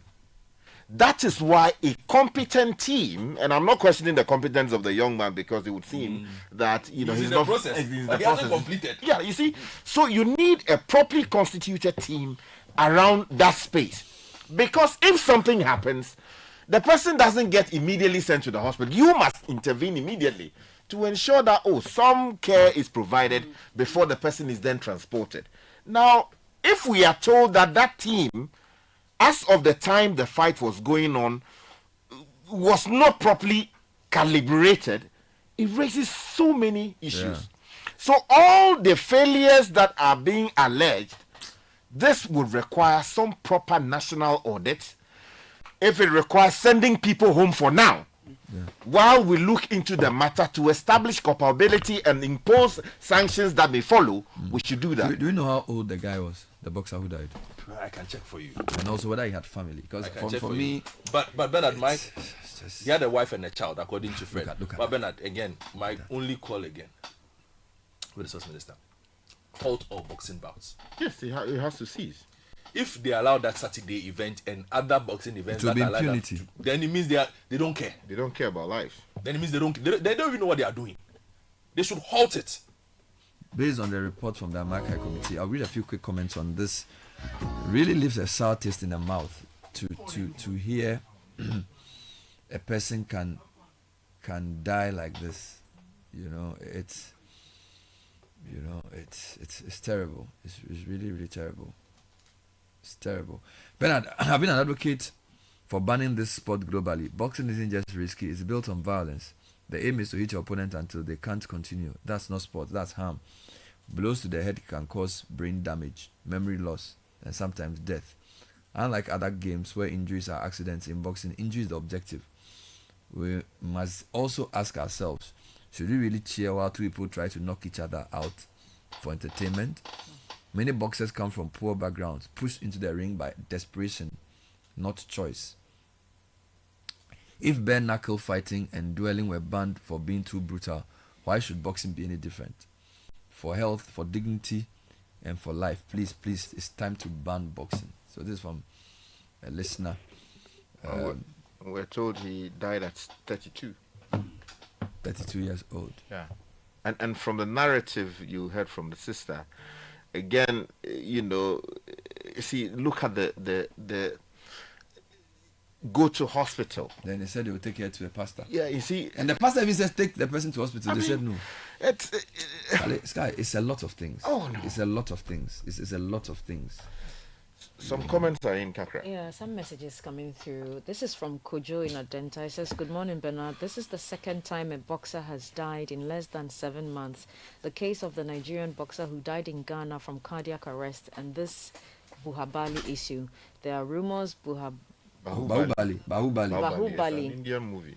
There are rumors Bahubali had fought a few months prior to the fight that led to his demise. Correct. Someone needs to be charged for negligence and manslaughter. Eric Intama says, Bernard, can the NSA and GBA be sued for negligence? Our people should be made accountable for their actions when they assume authority. Here's another one. Bernard, no sanctions will happen because they are all complicit. Kofi in Hohoi says, good morning, Bernard and team. This boxing thing, as narrated by Godfred, sounds almost criminal. Yeah. Another death could spell the demise of the sport. TT in Taifa says, Bernard, I maintain that there are no credible leaders or institutions in this country to man anything. If we continue to put square pegs in round holes, this is what we will get. Nothing more, nothing less. Good morning, Bernard. I'm stunned by the account of the twin sister of the late boxer. From her account, after the pastor prayed for him and asked the family to take him to the hospital, they refused and sent him to another pastor. Yes. Wow. Clearly the boxer would have survived if he had been rushed to the hospital. It's sad. The literacy levels in our country when it comes to the matter of health is really serious. Nana Yawafre sends this from North Canada. Let me make a quick comment on that. You see, sometimes people say that you conjure, for all you know, he didn't have money. She didn't have money. The only savior at that point is get a pastor to pray. You understand? So you go to it's possible. Charlie. I'm also told that Charlie, it's a whole lot of things. Poverty. But see, the thing is that people are doing business with this, and it's a regulated sport. So we cannot lament what the family did or did not do. We, the duty bearers in society, have to do. And I'm really urging the sports minister, if there is a report already done on the Nigerian boxers' death, why haven't you implemented it? What's the purpose of doing a report if you don't implement it? And it will be interesting to find out if this report made some recommendations about a fund or some kind of insurance for these boxers. It's terrible. Let me bring you one more. This person says the boxing authority must do something. 1, fighting a higher weight is very dangerous. 2, the referee was supposed to stop the fight since they knew the guy was heavier than him. 3, the coach of Bahubali was supposed to throw in the towel because he was encouraging the guy to continue. Rest in peace, Bahubali. You were amazing to watch. Isaac Arivo from Ashaman sent that. I don't know why this matter disturbs me so much, because I didn't even know the boxer, but it's really, really sad. And I think that if we don't do anything about it, then it shows how callous we are. Let me read another one. This is from a listener. A temporary ban on boxing, while understandable, must be viewed in its proper context.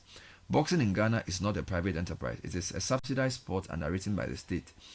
That means the responsibility for its rehabilitation, the capacity building of its participants, and the transition towards financial independence lies squarely with the Ministry of Sports and its stakeholders. The challenges facing the sport are not insurmountable. The corruption is so entrenched that even betting companies refuse to take wagers on Ghanaian bouts unless they occur under UK jurisdiction. That speaks volumes about the lack of credibility in governance and regulation. Yet the solution may be simpler than it seems. A structured pathway could include inviting UK regulatory consultants, establishing transparent governance models, and building mechanisms that restore fans' trust and industry accountability. If the state can lead this reform, boxing can move from being a drain on public resources to becoming a credible commercial sport that inspires athletes, attracts investors, and restores national pride. There's no name attached to this message. You see, while I agree to an extent with the person sending the text message in, I think we have to recognize that between now and this weekend, it's a very short period, right? And we have been told about the corrosive nature of the problems within that space. No properly constituted country, a country that cares about the lives of people involved in contact sports like this, would allow the fight to go on when it is obvious to all of us from the facts narrated, and if the facts are to be believed, and I believe the facts based on where it is coming from. A reasonable thing to do is to put an eyes on the fight that's about happening. Of course, the reforms we can always lead, but those reforms must be preceded by some investigation. Yeah. We have one report already, but we need to hear publicly. If it has to take a parliamentary committee, of course, the member of parliament for the Choko area is who? That's Oku Vanderpoel. Oku Vanderpoel. We're told that Bahubali, the late Bahubali, was from that constituency, which means that he can actually even lead the effort through parliamentary committees to look into this matter. We want to hear the people come to parliament and tell us exactly what they knew at what point, what they did or what they did not do.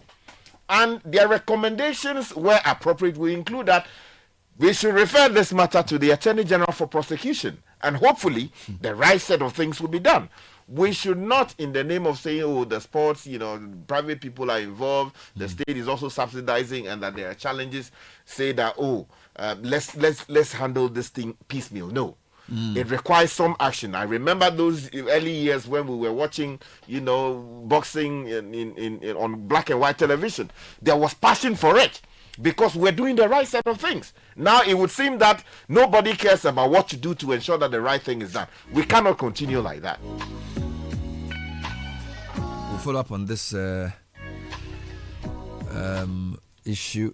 We are calling on the Minister of Sports to make a statement on the death of Ernest Bahubali Akushi, and also to implement the recommendations of the Amaka Amatefio Committee, and also put a stop to further bouts until the committee recommendations are implemented. While a proper investigation, in using the words of Sky, a proper investigation or inquiry into the circumstances surrounding the bout between Dixon and Bahubali and his death. This is what we should, and I think the state should take up his wife and children to look after them. Because we have failed the guy's family. We have failed the guy. So there's a lot that needs to be done. And I want to repeat again, the Minister of Sports, the Minister of Sports is a boxing fan, a sports fan. He needs to really get to the bottom of this. He needs to invite the Sports Authority and the Boxing Authority for an urgent meeting, and he needs to implement the recommendations of the committee that looked into the death of Ola Ruwajon, because you can't have 2 deaths in 6 months and tell me something is not wrong. How many people should die for you to now begin to take serious this type of thing? And mind you, the president has a son who has interest in boxing and has been doing some promotion in that space. This is a very serious matter. This is a very, very serious matter. Anyway, I will take a short break and come back with more. This is the City Breakfast Show. Don't go away. Unleashing the power of relevant radio. This is Citi 97.3. If you know these sounds, you didn't just live through the 90s. You lived the experience. Back then, connection took minutes. Today, it takes a blink. You express yourself with memes. You hold video calls across continents. You say hey to an AI who responds, "Hello, Kwame." You order rides, dinner, and dreams all from the palm of your hand. A lot has changed, so have we. For over 3 decades, EcoBank has evolved with you, leading digital banking in Ghana and across 33 African countries, pioneering solutions built around how you live, move, and dream today. From our express points to EcoBank Pay, online banking, and the mobile app, we are where you are. Here for today, ready for tomorrow. Now, that's change, powered by EcoBank. EcoBank, a better way to bank your way. EcoBank, the Pan-African Bank. And where do you think you're going? To train in the garden. With my broom? Mom, it's a javelin. Oh, really? And that plate? That's not a plate. It's a discus, Mom. We are training to become winners. Well, you know you need lots of energy to become winners. So you both better start your day with Twisco before you go anywhere. Besides its great chocolatey taste, Twisco is enriched with Enerfort, a blend of energy-boosting vitamins and minerals for little winners. Thanks, Mom. Got to keep my little winners in shape. Twisco, power your dreams. This advert is FDA approved. Luckiest everywhere for everyone. Yeah. This year is going to be sweet. I don't just feel it, I know it, because the Luckiest Season 3 is back. And I'm about to show you how to grab your golden ticket. Just dial *712# and follow the prompts to purchase your ticket. Or go to theluckiestafrica.com, hit community tickets, and pick your lucky number. Or let the system do its magic. Choose how much you want to spend from 1 to 5,000 Ghana cedis. You can even buy a ticket for someone else. Be someone's hero. Payment? Easy. Mobile money in Ghana or card if you're international. One ticket can turn 1 CD into 500 times more. That's maths we love. Or your community go win 10 times more. So let's get lucky together because luck is everywhere. Play responsibly, not for persons under 18 years. This promotion is regulated by the NLA on the Caritas platform. Say, I am not forgotten. I am not forgotten. I am not forgotten. God knows my name. But now, that says the Lord, fear not, for I have redeemed you. I have called you by your name. You are mine. Isaiah chapter 43 verse 1. Royal House Chapel International invites you to the gathering of the saints, dubbed Convention of Saints 2025, under the theme, He Knows My Name, with your hosts, Apostle General Sam Crunchy Ankra, along with a powerful lineup of speakers, Apostle Johnny Ngwale, South Africa, Bishop Dominic Alote, USA, Bishop Gideon Titi Ofe, Ghana, and Reverend Emmanuel Gomeda, USA. It is happening from Tuesday 30th September to Sunday 5th October at 5:30 p.m. each night. There will be 2 services on Sunday 5th October, morning service at 8 a.m. and communion, anointing and impartation service at 5:30 p.m. The venue is the Oil Dome near Obeche-Bilamte Interchange. The services will also be live on Facebook at Sam Crunchy Ankra, on YouTube at Powerline TV, and on your favorite Christian television channel, Powerline TV. Come with your family, come expectant, step into your divine identity and receive grace to touch your generation. Royal House Chapel, touching our generation with the power of God. Everybody say, I am not forgotten. God knows my name. Wake up, have a great day, yeah. With nourishing cowbell premium milk and cowbell Vita Rich, nourishment for you. There's a cowbell milk for you, for you, for you. Cowbell Vita Rich and cowbell premium. Introducing the new Cowbell Premium Milk, high in protein, and the new Cowbell Vitarich, enriched with vitamin B9, both so creamy. Now there's a Cowbell for you. Cowbell, a creamy goodness. This advert is FDA approved. This is the City Breakfast Show, the city's biggest conversation. The City Breakfast Show. Rise above the noise. 24 minutes past 9, still on the City Breakfast Show. Well, let's talk something a bit less depressing, something certainly more refreshing. Jibu is a brand of water that's really changing the way the water business is manifested and the way we experience the product. So tell us more about Jibu. I have Jonathan Zobi, who's the country manager. Welcome, Jonathan. Good morning, Bernard. Thank you. Good to have you. He's here with the CEO, Galen Welsh. Yes, sir. Good morning. Welcome. How are you doing? I'm good. How are you doing? I'm fine. Okay, Jonathan, so remind listeners, what is Jibu and what do you guys do? So Jibu means solution. That's a Swahili word. Okay. And in terms of what we do, it's a social enterprise, a US-based company, where we train, we equip, and then capitalize entrepreneurs to be able to provide safe drinking water to urban and then peri-urban areas. So we filter water, and then we provide safe, clean drinking water to anyone within the communities they operate in through franchising. So Jalen, you set up Jibu. Yes, sir. Why did you decide to set it up? What was the backstory? Yeah. Well, I was a volunteer in a program called the Peace Corps. Okay. It's a U.S. volunteer program, and I was working in a community, and there was a lot of business opportunity around. And I went and tried to raise investor funds to invest in entrepreneurs to be able to grow their businesses. And I found that nobody was interested in supporting, entrepreneurs at that size. At the same time, I found a lot of the entrepreneurs, I made friends with, they didn't have clear channels of support to be able to grow the business beyond just a small business level.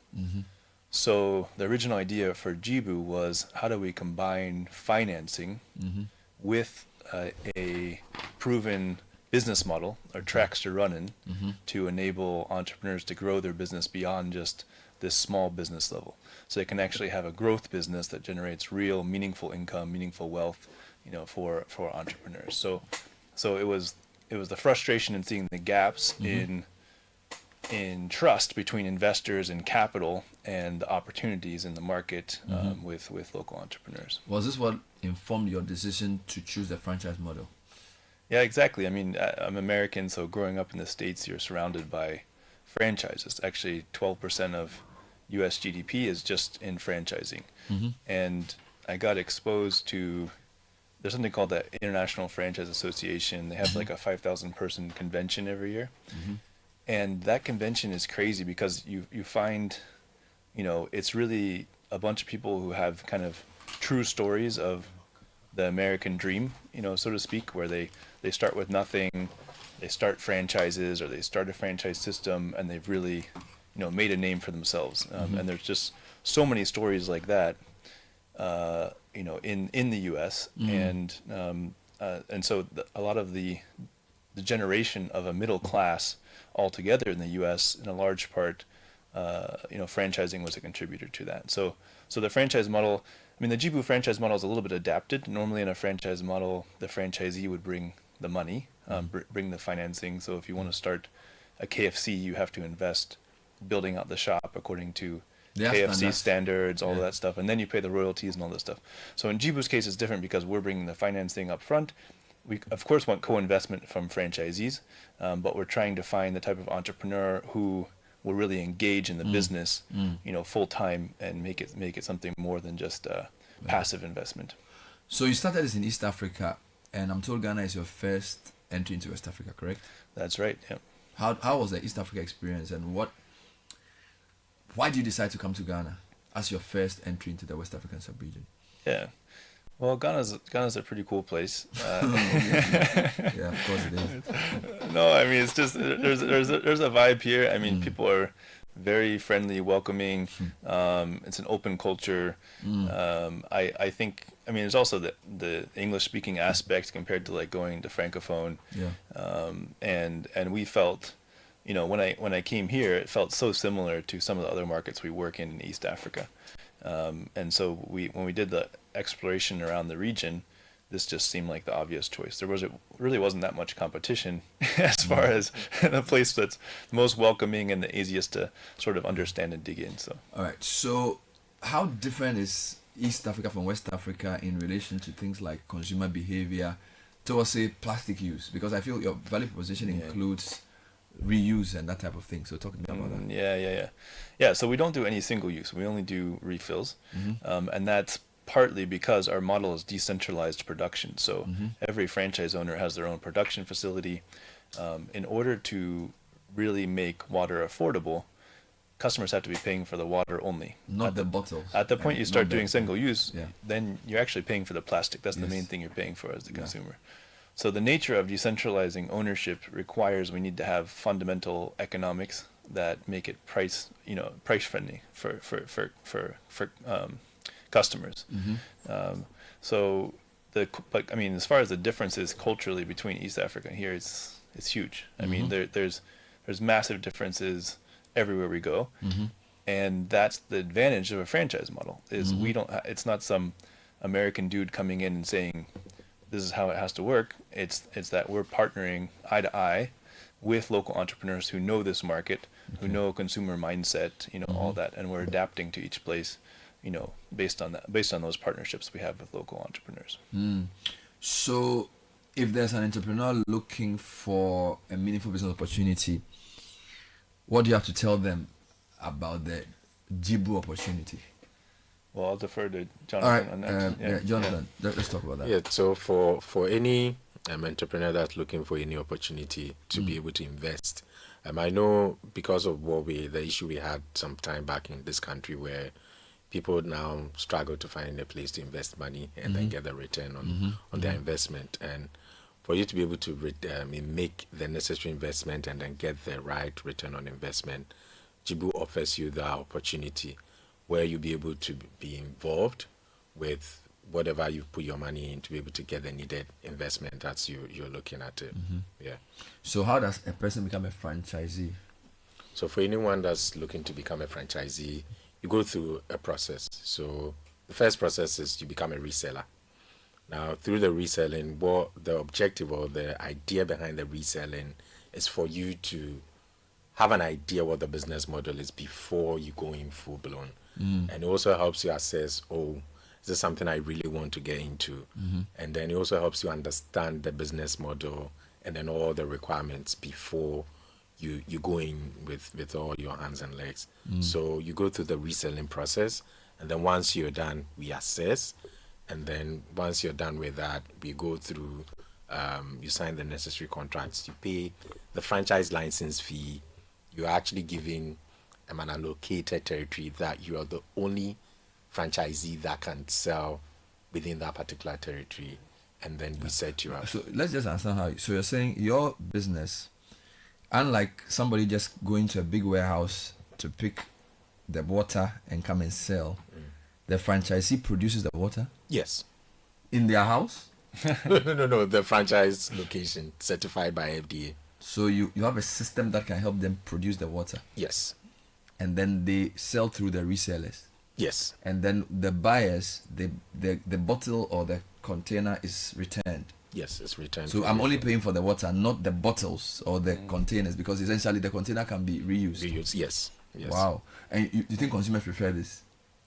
Yes, consumers prefer that. We've had, I think for a while now, we've had mothers and fathers reach out to us that their kids, they are wasting water at home. Too much. They waste a lot of water at home. So for them to be able to manage that, they would want to come in for Jibu so that these kids will be able to fetch or it would dispense just what they need. And once they are done, they can go back and then. So do you have a water dispenser as well, a Jibu dispenser? Yes, we have dispensers as well that we sell. So basically for a home, if I have a dispenser, I can just have an arrangement where the amount of water I need in a week is brought to me. Yes. And then when I use it, will they come for the They'll come for the is it bottles or The whatever? bottles, yes. And then refill. Yes, refill. Refill for me. Yeah, you can deliver for you and everything, but you don't even need a dispenser. Also, we have a bottle that has a tap, so you can Okay, you can just do a have the normal bottle. tap. Yeah. So it's a much greener and cleaner business. Yeah. And the water is also much cheaper. Yeah, and better quality. Most people, once they taste it, then they convert because the quality is much better. So I think the key to your business is the production process for the water, right? The key is the production process, as well as the fact that we have this tap bottle, which is unique, and then the fact that it's a neighbor that owns the business. So every franchisee is just servicing maybe a local area. 1 kilometer area. Yeah. So the customer service you get is Have much you walked higher. to the shop to say I need more bottles for next week's party? If you have an issue, you have direct access to the owner to say, this is the issue I'm having. So that's different than if you're if you're buying from a big company at one central factory. They're not gonna care about household level. They're gonna be only looking at these big guys that are taking big quantities at a time. So that's a big. How difference. optimistic are you about the Ghana experiment? Because you've done this in East Africa and it's obviously worked. You've been in Ghana for how many years? 2 years? Yeah, a little over 2 years. Yeah, no, it's not an experiment. It's going. We're getting some traction. So, finally, Jonathan, how can people reach you and where can we get your products to buy? Yeah, so for our products, if you visit any reseller across Accra, you'll be able to get some. But then for those that want to reach out to us directly, kindly call us on 026 870-9844 or 020-914-2272. Can you repeat the number? 026 870-9844 or 020-914-2272. Thank you, Jonathan Zobi, country manager for Jibu, and DJ Galen Welsh, who's the CEO. Very interesting business. Thank you, guys. You're welcome. Thanks a lot. Pleasure.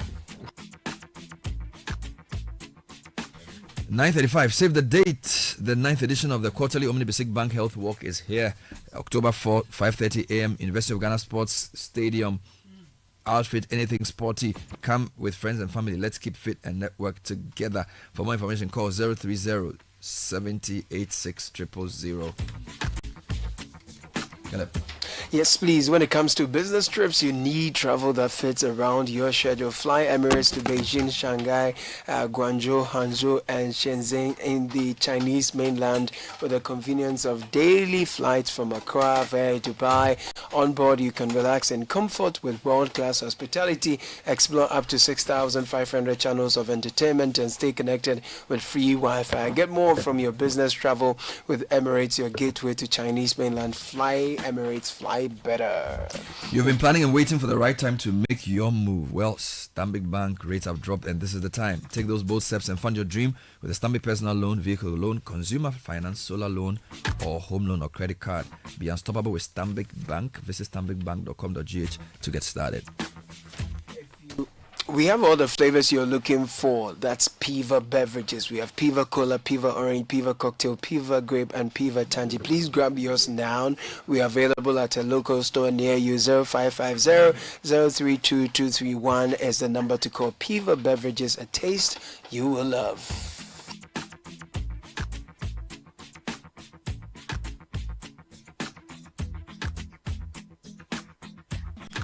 All right, then, so we are collecting, we're not just chasing wins, we are collecting them. The luckiest is back again, bigger and better.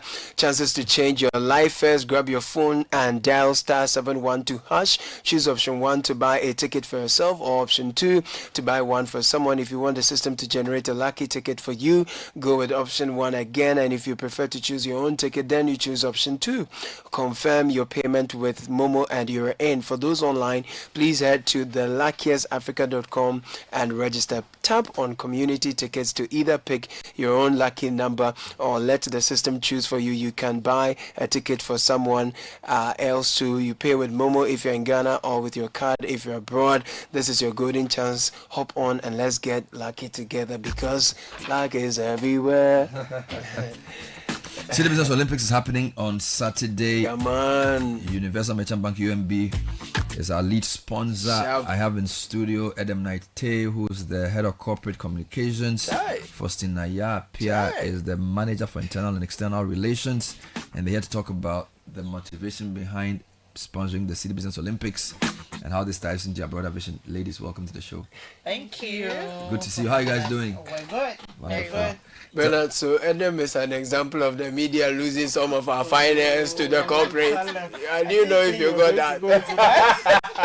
I'm not sure we've lost her. I'm sure she still does. Alright. You still do other stuff. Alright. Thank you. It's a partnership. Thank you very much. I keep saying that. Partnership.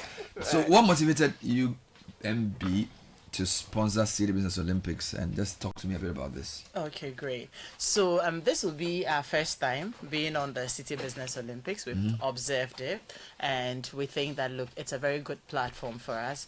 Also because it embodies our core values, which will be speed, so we work with speed, we work with passion, we work with excellence, with ethics, and also with diligence. Nice. And when you observe the City Business Olympics, you know that when the competition is put together, you see all of these in Speed, there. passion, and excellence. Ethics and diligence, And then also we have a chant now we go by. Which is when what? we say UMB, we say we're united, we're motivated, and we're bold.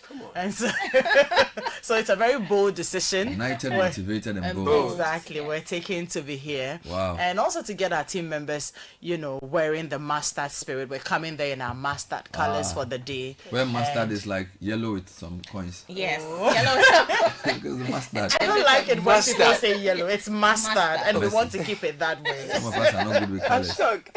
So, I mean, we're very prepared. We're very excited to be there. If you come to UMB today is Rep Your Jersey Day at UMB, all in a bid preparing for Saturday. Exactly. So you guys are sponsor participants. Exactly. Hey. And we're coming in to win. Like a player coach. Yeah. You alone, you are sponsoring, you also participating. I kid you not. What positive impact does participation in events like the Business Olympics have on your internal culture as a brand, team morale, etc., etc.? Okay, so when we do this together, it brings a very strong bond. Like Edem said, our chances, we're united, we're motivated, and we're bold. So the results is very tangible. A healthy body allows us to be able to give off the very best to our customers. So we're doing this with a community. We're building community with the people who are coming, especially the other competitors, although we're going to beat them and they're going to be sore losers. Yes, we're doing this to create that bond, between the bank and the community, and then also with our staff members. So beyond the internal, what about brand visibility and connecting with customers and your audiences? Is that also part of the objective? You don't want to go there. I'm already there. I'm already there. I mean, we're taking this and we're looking beyond just logo placements and having one or two commercials played on television or adverts on radio, right? It's an avenue, like I mentioned. We're coming. The whole business is coming. In fact, this is compulsory for everybody at UMB. Come on. So we're pouring out and letting our customers know that you won't just have us, in our suits behind the counter serving you. When you come on the field, we're there to engage with you, and we're there to do business as well. I like this. So we're there to do just everything. We're going to be very, very, very visible. I just hope that you guys have room to accommodate us when you it are comes coming to your visibility. numbers. Yes. Exactly, the whole bank. What about the customer experience? What messages do you want customers to take away when they see you guys at this event? Yeah, so every day it's 8:30 to 5, so for them it's purely transactional. They walk into our shop floors or wherever the touch point is. But we're removing those barriers. Now you're getting to see the people behind the service. We're personalizing the service.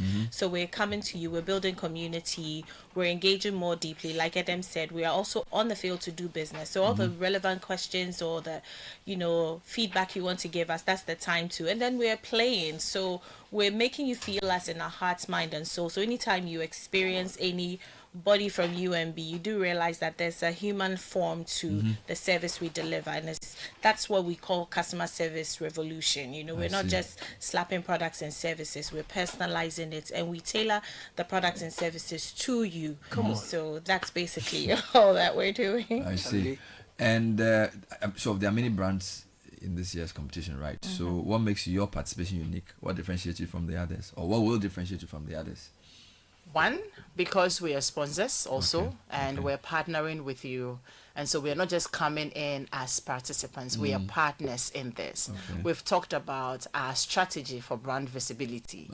That's going to be. And then, most importantly, our MD, Dr. Philip Otimensa, says that even if we're just coming there to work, we're coming there to win. Hey. Come on. So it's not host and we sponsor and win. Sponsor and win. Take all of it together. Sponsor and win. And I mean, we will be everywhere. You will see us. The master spirit will be displayed that day. And we like it that it's an avenue for healthy competition. I like this. So that's what we are bringing on board. We're speaking to friends from UMB who are sponsoring the City Business Olympics. Adam Naite is the head of corporate comms for Sinayapia as the manager for internal and external relations. They are sponsoring. And they say they're winning. How does this fit into your long-term brand strategy and also your return on investment? Okay, so if you know, UMB has been here for 50 years. Plus, 1972. 1972. Exactly. So we understand the business of money. And we've always been evolving. That's why we're growing with our customers. Right. So from analog, we're now digital. And the next frontier of banking, we're growing with our customers. So for us, it's not just participating, it's also being able to connect more deeply, understanding who our customers are, what their needs are, and then growing with them. So you'll be seeing more of UMB. We've personalized it by playing with you, and now we're going to personalize it. You feel it more deeply in your financial decisions. What sport are you coming to do?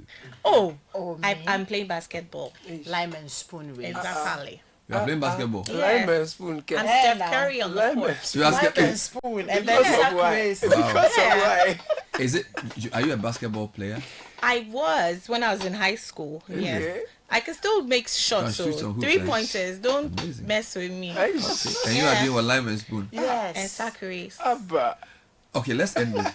Which one is your problem? I don't even know what kind of After the City Business Olympics, what other public-facing initiatives should customers expect from you? I'm sure this is not a 9-day wonder, right? No, it's what not. Else UMB is actually on a transformation agenda. All right. And so if you're looking around, you would see that we have actually just started bringing the brand back to people. So this is just one of the things we are doing. Faustina mentioned that when you come to our shop floors, things are different now. We are also embarking on a customer excellence agenda, not just customer service, excellence. So we're just asking you to stay in touch with us on all our touch points, where you can find out on socials, on our website, even the branches. We have about 35 branches across. We have a speed up. You can stay in touch with us, and the experience, I can promise you, is a very different one from what they have always known. Can't wait to see you guys on Saturday from 8. We're ready. What color will you guys be wearing? Mustard. Yes.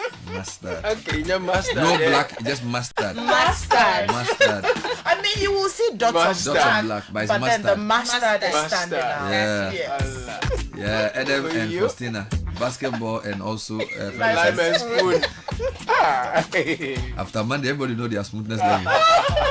We'll be right back. Stay with us. This is the City Breakfast Show, the city's biggest conversation.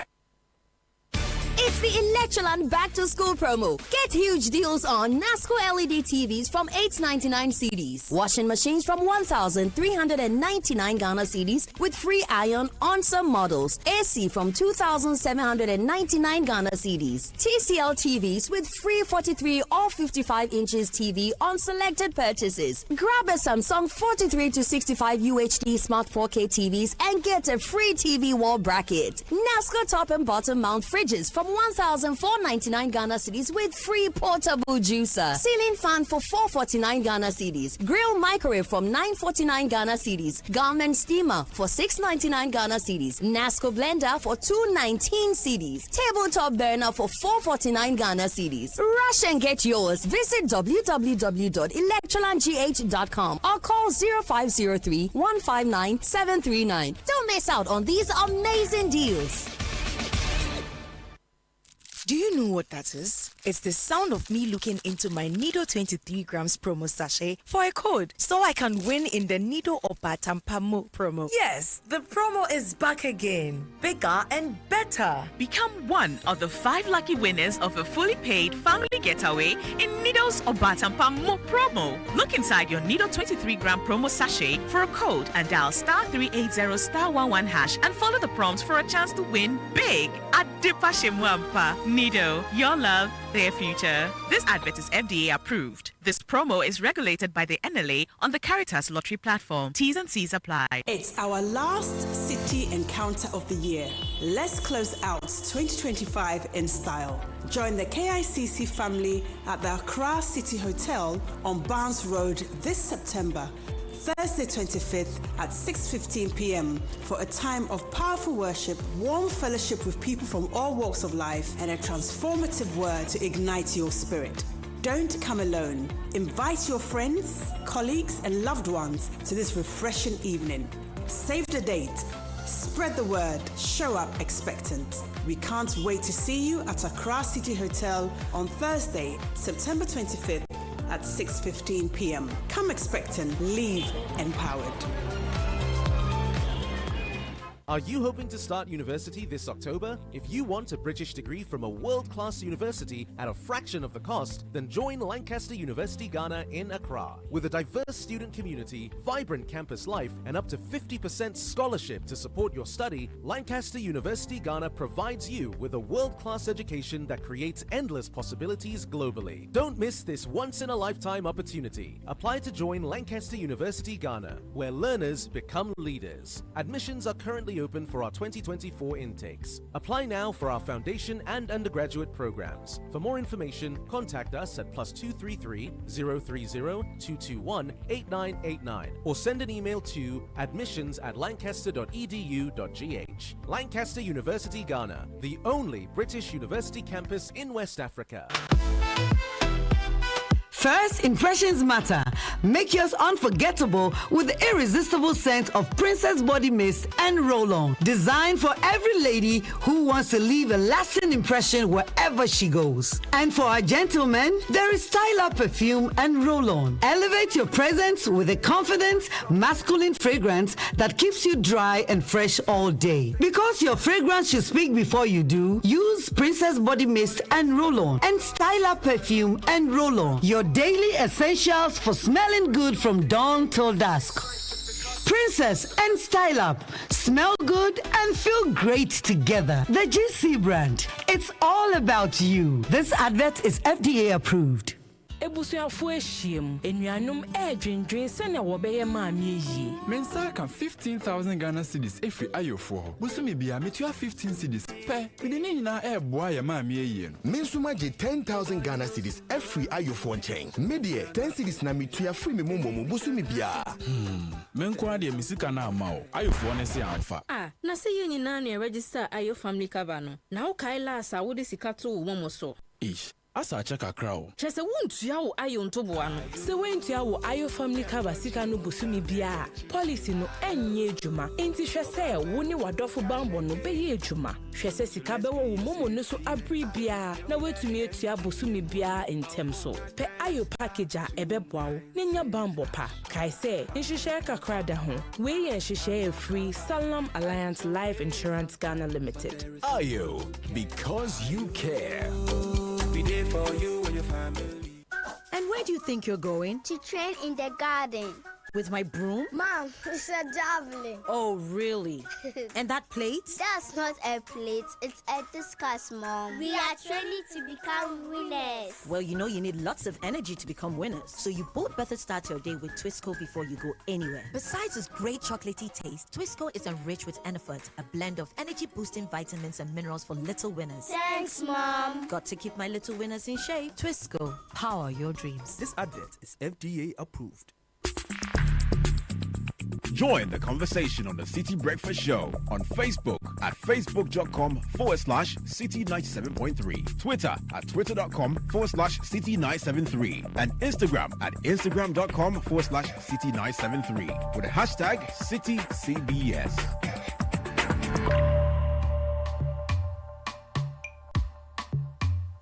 7 minutes to 10. We have friends from Hallmark Cafe who are sponsors of the City Business Olympics, and they are coming to make sure you are well fed, well hydrated, sharp, and you are energized to do the sporting events. I have in the studio Chef Rafiatu Yusuf. She's the head of production and operation manager for Hallmark Cafe. Chef, welcome to the show. Thank you.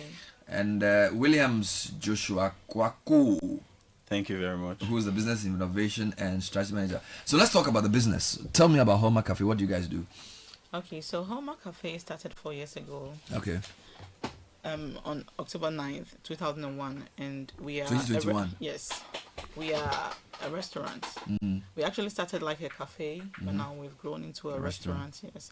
So we are a subsidiary of Hallmark Freight and Logistics. All right. Yes, we are located at the Allied Filling Station. Ablenpi, yes, between Jolu and Ablenpi. Yeah. I see. So how do you describe the overall concept behind Hallmark Cafe and your target audience? Okay, so we... Or target market, right? We wanted to provide like freshly cooked meals for our neighbors. Mm-hmm. We mostly we cater for corporate clients and students, individuals. So how haven't you brought me food? Why don't you cater for me? You bring your request. You bring your request. We're here for you. No, they can't. What kind of things do you do? Freshly made foods. So we do fresh juices. We actually have a cafe inside the restaurant. We do our bar caters for fresh juices, hot beverages, coffee, our mochas. We have different everything you think of in a restaurant. We have it. I see. And you have tailored packages for corporate organizations? Yeah, of course. How does it work? Do they pay in advance? Do you do it on delivery payment? Do you subscribe? We actually have a plan. Okay. So based on your preference or based on your structure, we can have a plan just to suit you. So you can bring me breakfast 3 times a week? Yes. Yeah, of course. It will be brought to my doorstep? Yes. Of course. You can do lunch? Breakfast, dinner. You do the whole any day? Event, every event. What kinds of food? So we have continental, both locals, and then we have pastries. We actually do our fresh pastries like on site. You do the pastry on site? Yes. So every morning you can pick up your fresh pastries from Hallmark Cafe, your freshly brewed coffee. Yes. Your juices, everything. I see. And you have a food subscription plan. Yeah. Business innovation manager, talk to me about that. Food subscription plan. Yeah, so the food subscription plan is basically for professionals, for students, homestay people who are not having the chance to cook, or you are always on the go. So that food subscription plan fits into that for you. For instance, you want to reduce your weight for muscles, everything like that. For muscles? Yeah, there are some food you have to eat to gain muscles. There are some you have to eat. But why are you looking at me while you are saying that? Why are you doing that? There's food I have to eat to gain muscles. The muscles, So Rafiatu will do a plan for me. Yeah. A muscles gaining food eating plan. Exactly. So most of these clients on the plan, they have specific health issues. Yeah, a lot of them want to lose weight. Yes. But some of us need muscles. Right. So we actually give you a menu based on what your requests are. So you should design a menu for me. Sure, to build muscles. Bernard Avle would gain muscles in 3 months. This is incredible. Yes. Where are you based? Where are you physically based? We are located Allied at Allied Filling Station. Yes. Where is that? It's at Ablenpi Junction, just Ablenpi after Junction. the filling station, between Perez Chapel and the Empowerment. Can we buy or book online? Do you Please, have like a platform? Yes. What's the website or whatever? Phone number, whatever. We are Hallmark Cafe on all social media handles. So Hallmark Cafe. Yes. We're also on both foods. Okay, so we're on both foods. I can order and they'll bring. Yes. Of course. And pay with Momo. Yes. Pay with my card. Yeah. I see. Will you be at the Business Olympics on Saturday? Yes. Of course. How will we know you are the ones? What's your color? What's your brand like? So we'll have a booth. We'll have our logo. Everything. When you come, you see us. Describe the logo for me. It's Hallmark Cafe. It's just the Hallmark Cafe. Yes, it has a teacup, a steaming teacup. And we have the Hallmark Cafe written underneath it. But we are easily recognizable, so don't worry. I will see you there. Yes. And what will you be bringing there? Because we are there from 8 to 5 p.m. Yes. Everything we do at so home. There'll be breakfast. There'll be breakfast. There'll be lunch. There'll be snacks. Everything. There'll be desserts. For the whole day. Yes. Yes. Business development manager, is it true? Yeah, of course. I see. So you say you can get to you online, Hallmark Cafe. Yes. Do you have a WhatsApp number? We have a WhatsApp number, and then we have a call-in number as well. So can you give me that number? Yes, that is 0557 Mm-hmm. 875 Mm-hmm. 909. Okay, and then that's the WhatsApp. Also WhatsApp, yes. So you can order through this number, and then your food. How affordable are your meals? Very affordable. Very. Anyone who has been to Hallmark can testify that. Okay. Yes. I need you to bring something so that we test it, and I will see what I will do. Any final words for people coming to the business? So you are not participating as athletes. You are here to feed us. Yes. So all those who are coming from home, don't bring food. Come and eat home. Come and eat and go home. So will you have enough serving points? Do you have enough space? We have about 40 companies. So. Yes. Are you sure you can feed us? Chef Rafiatu. We will feed you. You are very sure? Yes. You seem very confident. How long have you been cooking? About 20 years 20 now. years? Yes. Do you eat the food you cook yourself? I do. I enjoy it. When I was young, I thought that would be the work I wanted to do. Just cook food. True. Chef Able. Yeah, I wasn't that lucky. So we are actually sponsoring this event. I know. Yes. You are one of our key sponsors. Yes. So you'll be there to feed the whole country. Yes. The whole participants. Hallmark to the world. No, Charlie, you are powerful. Now I feel like eating to gain muscles. So you can just go to Board Foods and make the order right now. Make the order. Yeah. You've come instead of telling me that you give me something to or you just call our WhatsApp number. William Joshua Kwaku. Yeah, that's me. I've never heard of Kwaku. I always say Kwaku. Yeah. Kwaku. Okay. So welcome. Thank you. So the number is 05578759009. WhatsApp, order, eat, live long, prosper. We'll be speaking to Chef Rafiatu Yusuf, Head of Production and Operations Manager at Hallmark Cafe, and William Joshua Kwako, who's the Business Innovation and Strategy Manager for Hallmark. They are sponsors for the Business Olympics. So Saturday, look out for them, and they're also at Allied Oil at Belengbe. That's your main branch. Yes. Okay, you should open more branches. We are also located in Ashase. Oh, Ashase University. Yes, in Brekusu. Yes. So the students, you feed them. Yes. Oh, I like that. That's good. Two quick things. When you want to buy cement, get Diamond Cement. We have two big numbers. 42.5 hours cement, the highest quality on the market. We also have the 32.5 hours cement. Anyone wishing to buy Diamond should deal with the company directly. Call 0244 313 368. Harvest Chapel International Faith Temple Adenta presents Gethsemane 2025 on the theme It Happens When You Pray. It's from Wednesday the 1st to Friday the 3rd of October, 6 p.m. each night. On Sunday, there's a big Thanksgiving service. The speakers include Dr. Charles Ofosu Ayakwa, Reverend Nathaniel Enti, Pastor Kingsley Amwa, Reverend Neo Datilamte, and host pastor is Dr. Samuel Sechi Hyde. Don't forget, it's the 1st October, 2nd October, 3rd October, and Thanksgiving service is 5th October. For more information, call 0200 591 271. This event will be live on Facebook and YouTube at ATI Faith Temple. Gethsemane 2025. It happens when you pray. Well, that's all time will permit us to do on the show today. And I've been here with Caleb Kuda, Francisca Kakra Forsen, Richard Delaska, and Gofeda Kotobuafo. Ejubi Wafia Kinting has City News at 10. Ejubi.